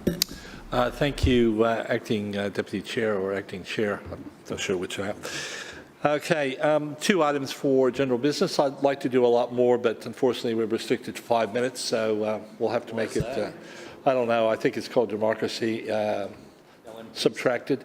Anyways, so we had the opening of a cricket field perimeter fence at Forest Lake on Oval Number 1 this last weekend, and there was a big turnout of elected members who came along to see this magnificent perimeter fence, and it really is spectacularly looking. The Lord Mayor was there, along with the Speaker of the Federal Parliament, Milton Dick, and of course my colleague Emily Kim was there as well, along with Senator Scarf and a few other notables as well from our community. It was well turned out, and we even had a little bit of a game of cricket after the opening, and that was funny. And we had 2 teams. We had the state federal team, and then we had the council team. Well, the council team really won, right? But they called it a tie. Anyways, the Lord Mayor lead off with the bowling, and then I had a crack at bowling as well, and it's more overhand bowling rather than proper bowling. But anyways, we all had a hit, and it was as I say, there was a well turned out event. This ground is probably one of the, well, we were told this ground is one of the 3rd or 4th best in Brisbane now. The Super King Cricket Club has taken a license on this oval from the Wasp Rugby Union Club, and they really have spent a lot of money developing this ground. They put in two turf wickets last year at a huge cost to them. They fundraised it. I don't even actually think they got money from any level of government to do that. It took about 2 or 3 months to do it because they had to move a lot of soil, and but anyways, they really accomplished that, and then they went to work on making the field, making the oval what it is today. And now with the perimeter fence, it is one of those top. It's one of the top ones in Brisbane. I know the Lord Mayor said that we're hoping that 2032 cricket will be included in the list of sports, and he's going to be advocating for that. And I have no doubt this ground will be very attractive to those teams coming out and wanting to practice. My congratulations to Mandeep Singh and his team from BSK and all the hard work they've done over the last couple of years in our number 1 oval at Forest Lake. They've done a magnificent job, and we're looking to support them in the future with some netting, some batting nets. Once we decide where those nets are going to be put, there's a bit of a formula with that, and other than money. Australian cricket has their ideas, and we have our ideas as well. So we'll see what happens there in the future. Also, we also had another event this weekend at St. John's College auditorium, and we saw a competition between the Punjab folk dance schools or troops around Brisbane and southeast Queensland as well. They came together. This is the first time they actually had a competition, combined competition with all the schools, right?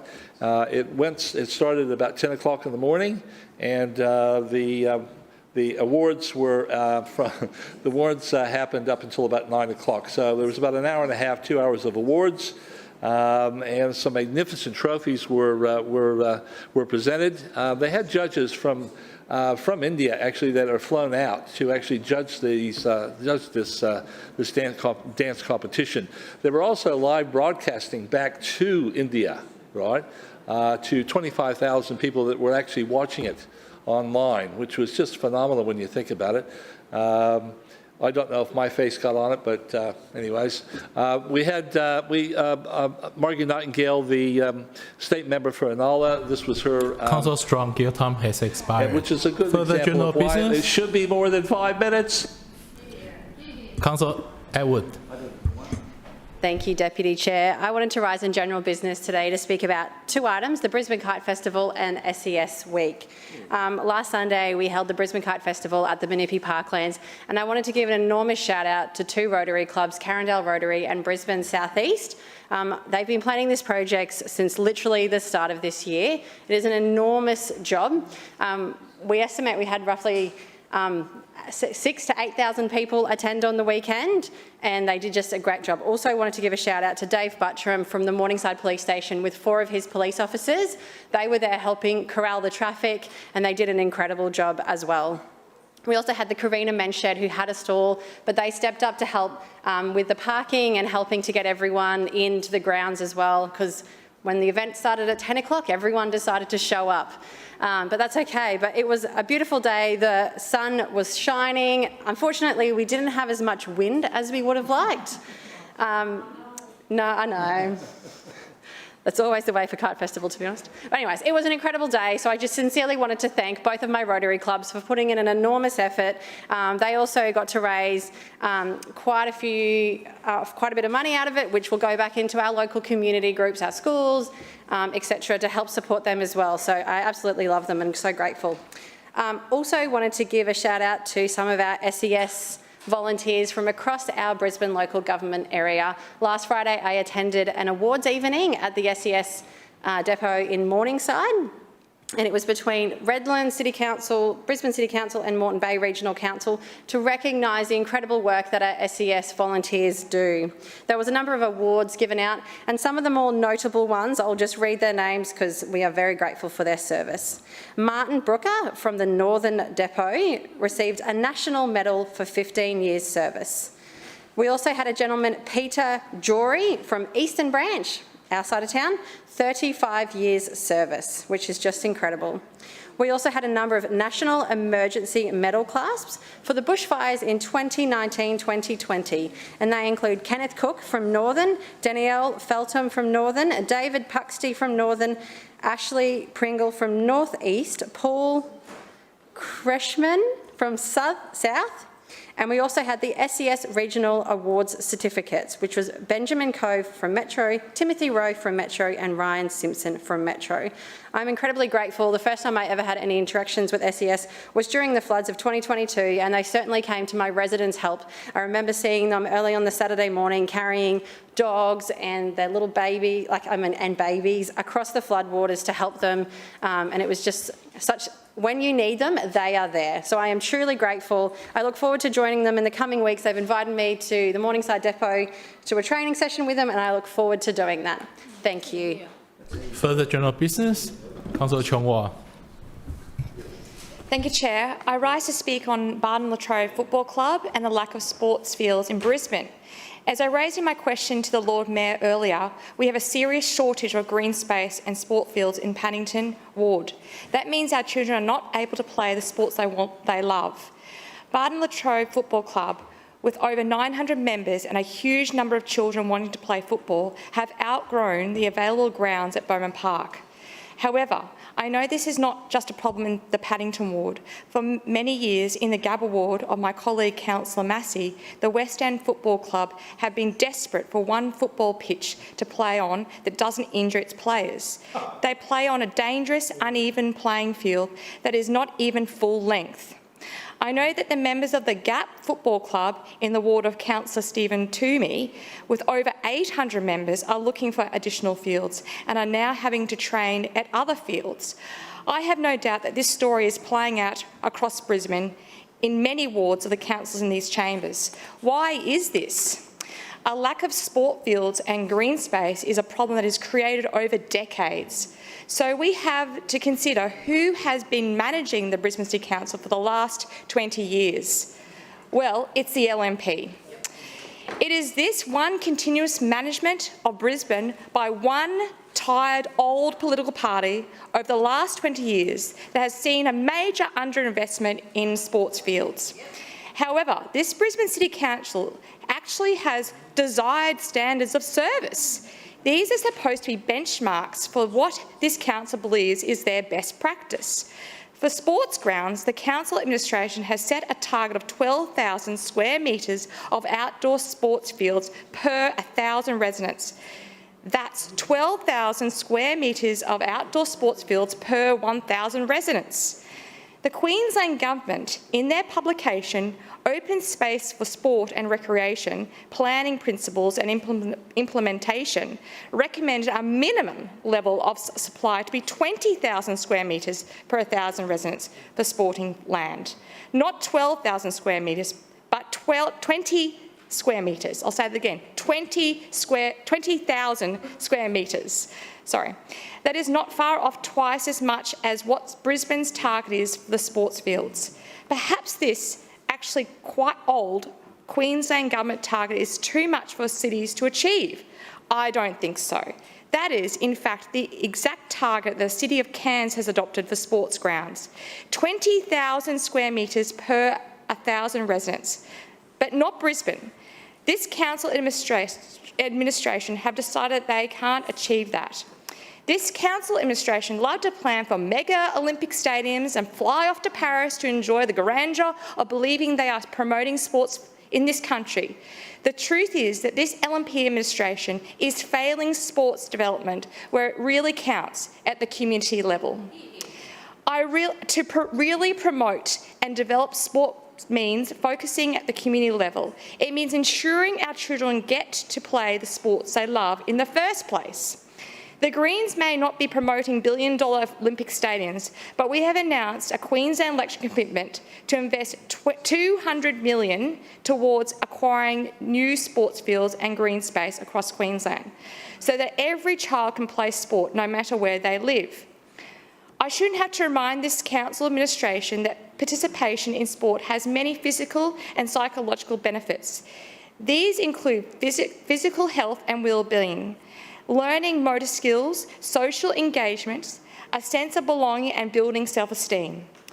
Right now, we are seeing so many teenagers struggling with the challenges of our modern world, while I have families and teenagers contacting me who can't even get to play football at their local club because this Trinity Council has woeful underinvested in sports grounds over the last 20 years. Thanks, Chair. Further general business. Councillor Dixon.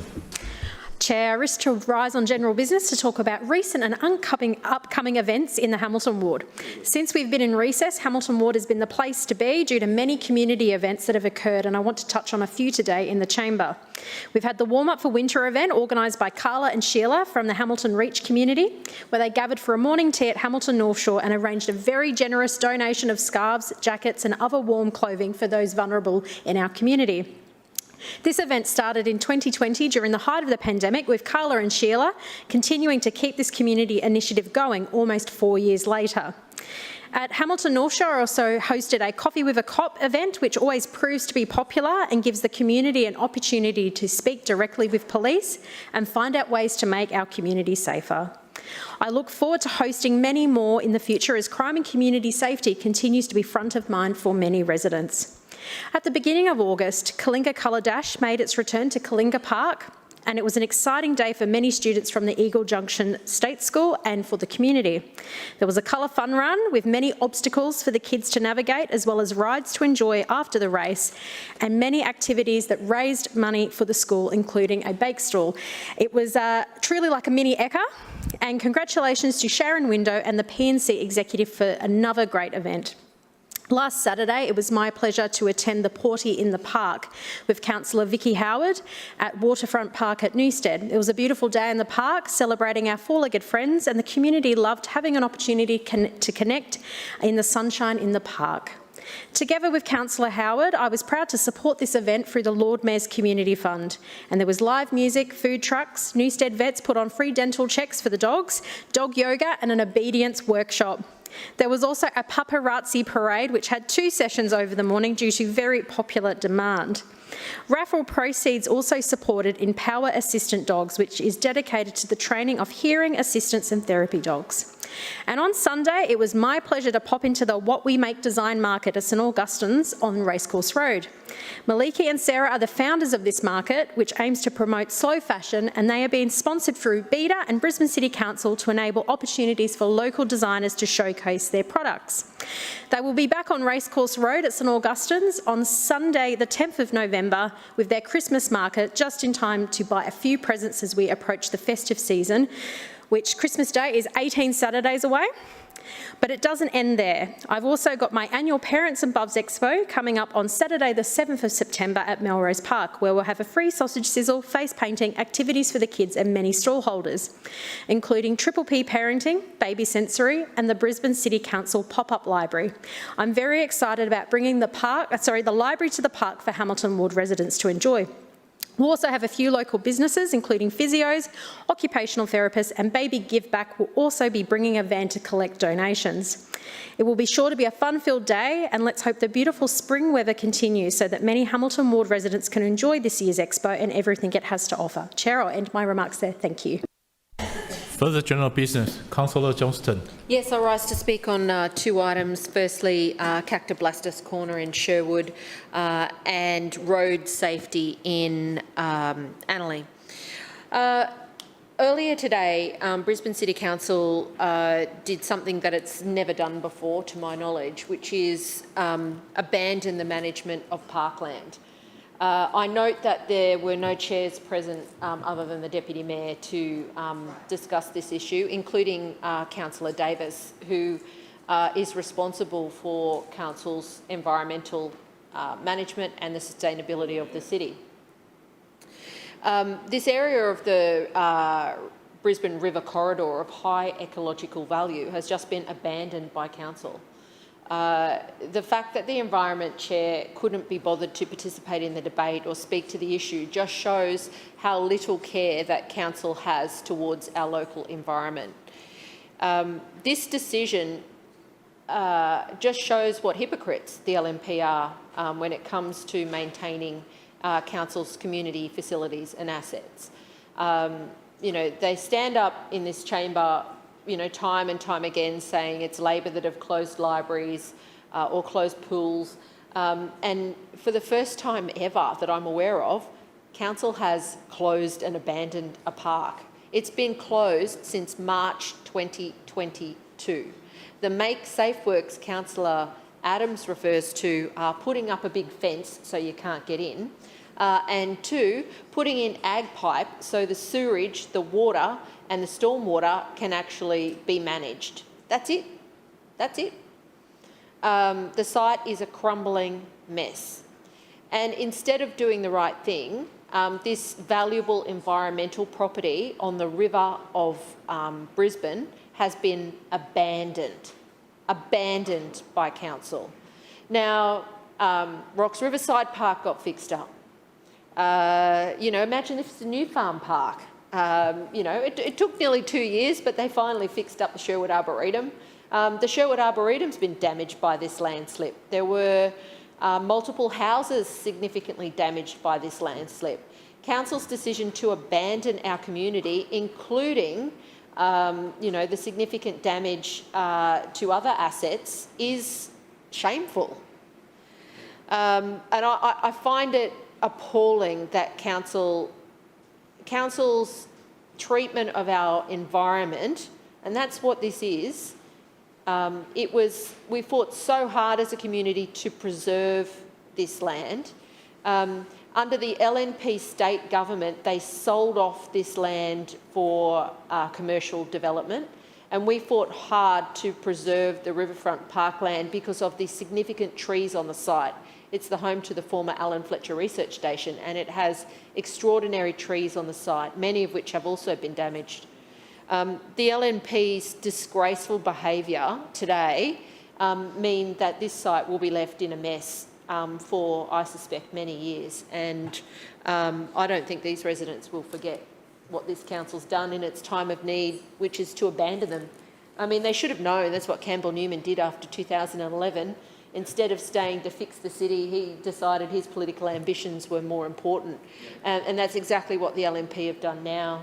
They think a little bit of political gamesmanship with the state government is more important than doing the right thing by remediating our local environment.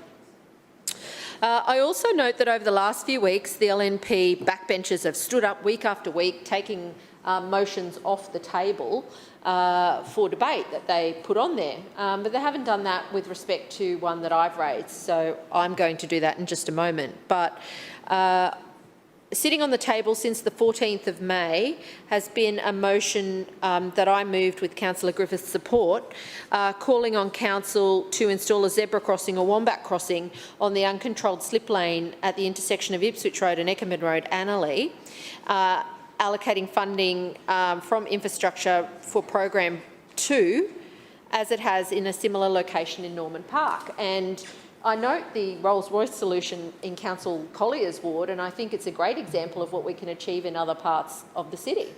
And I feel it's quite disappointing that the LNP have failed to bring this motion back onto the table. I don't know why. Week after week they've done that. But I now move that Brisbane City Council removes the motion from the table. Seconded. It was moved by Councillor Johnston, seconded by Councillor Griffith, that the motion from 14th of May 2024 be taken off the table. This is a procedural motion, so I now put it to the vote. All those in favour say aye. Aye. Those against say no. No. The no's got it. The motion is lost. Division. Seconded. Division called by Councillor Johnston, seconded by Councillor Chong-Wah. Those in favour to my right, against goes to my left. Please ring the bell.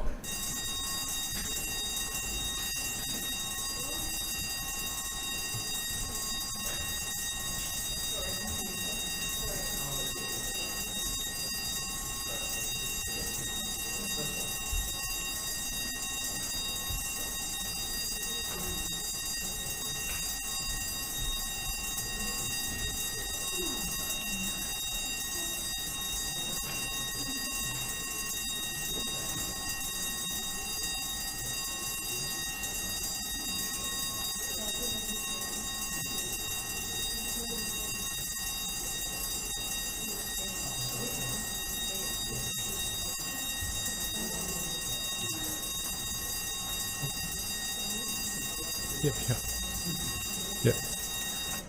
Clerk, please read the result.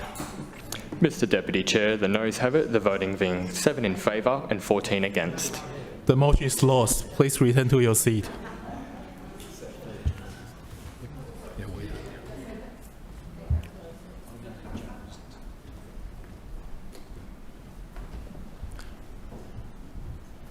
Further general business. Yes. Councillor Griffith. Thank you, Mr Chairman, and appreciate you taking that. I just want to speak on 3 items. I want to speak on an issue raised by Councillor Chong-Wah, an issue raised by Councillor Johnston, and then I want to talk about a local issue. The first issue is in relation to sports grounds. And as we're approaching the Olympics and the Paralympics, I'm just astounded. This council has no vision, zero vision for what we're doing with our community facilities and our sports facilities. We have no plan, we have no vision. We've got a committee, but we're not doing anything that relates to delivering for residents in the suburbs, delivering for our community groups across the city. There's nothing, and it's shameful. And the other thing we don't have anything of, we don't have any funding for disability compliance in our community facilities.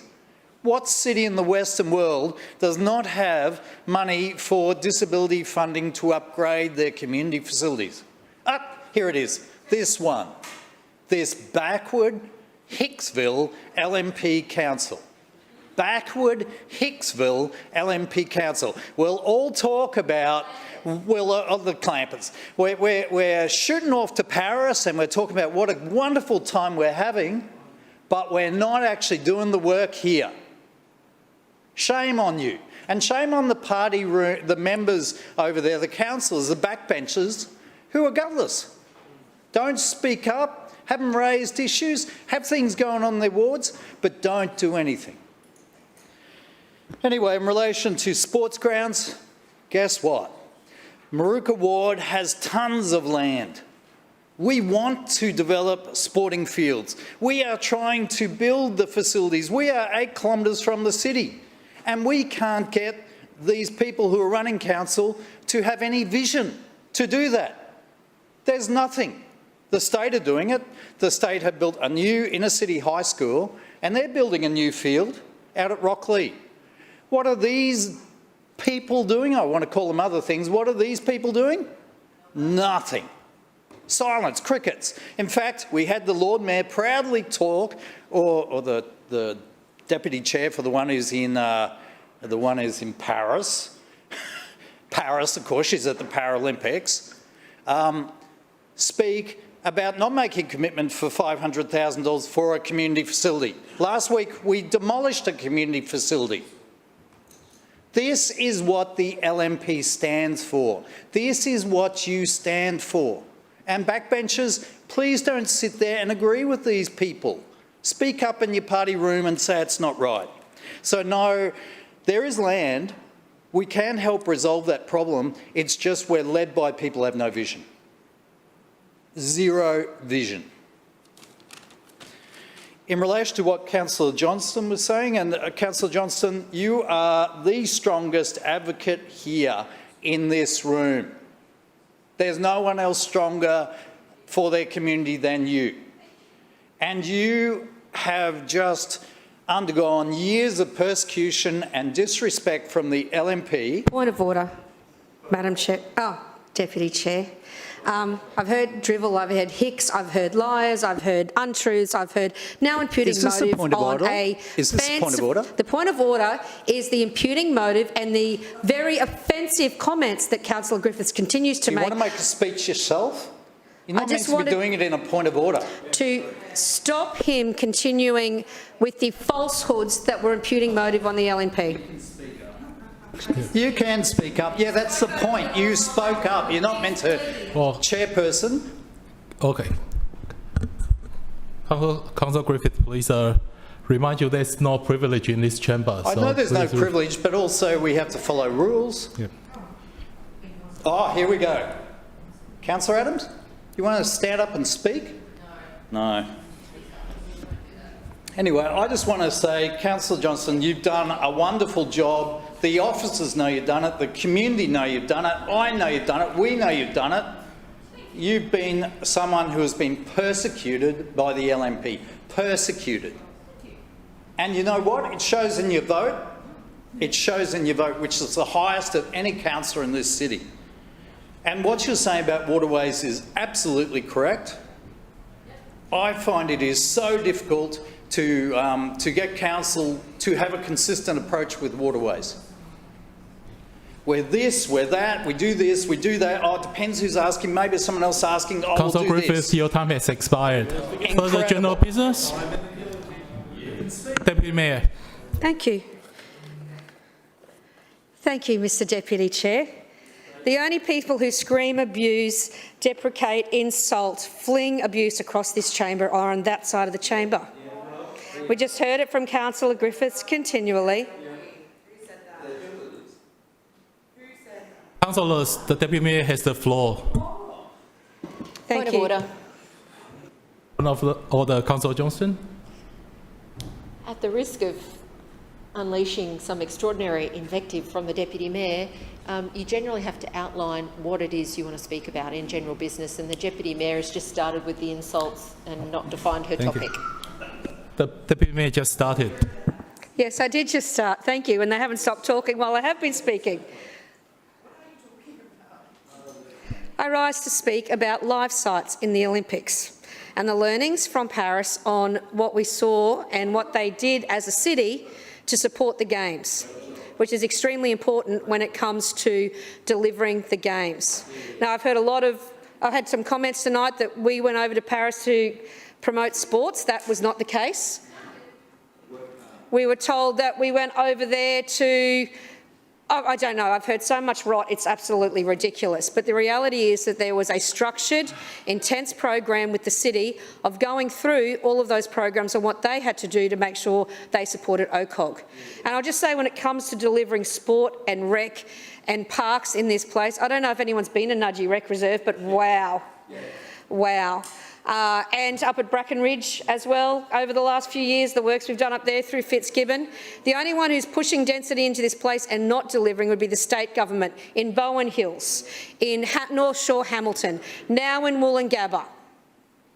But what we need to do is make sure that we wrap around what we need to do, and we're doing that through urban renewal, and we will be doing it in 2032 on live sites. Now, what we saw in Paris was absolutely stunning, but also very overwhelming. They had 16 live sites just in Paris.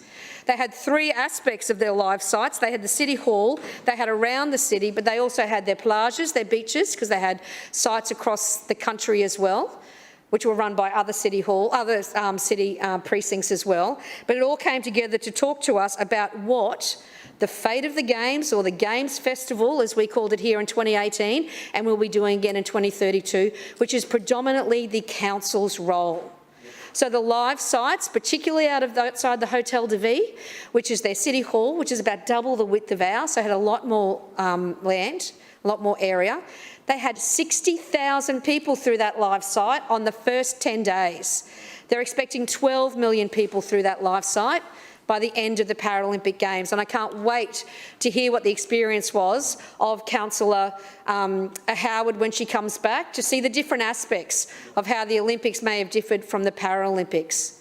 But the setup to engage the residents, and the one thing I heard over and over from the Deputy Mayor, who has the same role as I do in Paris, was the engaging the inhabitants, as he speaks, of the residents and the constituency of Paris to be involved and enjoy the Games. And the live sites were a really big part of that, and they will be a big part of that here for us as well. Of course there will be City Hall. Of course there will be Queen Street. Of course I'm sure OCOG, well, South Bank at the moment is a actual venue. But we have Sunpack, we have Powerhouse, we have New Farm Park, we have Bracken Ridge, we have down south through Karawatha Estates, and everything we'll have at Oxley Creek. The opportunities are endless. But to learn from how they set it up, how they worked through it, the activities they had that were absolutely so popular, being on the ground and speaking to those who actually did those operations was extremely enlightening. And I look forward to making sure that we get all that information back in to talk with OCOG, who did their observer program as well, but to make sure we work right across the organisation so the city is ready for the visitors and for our inhabitants in 2032.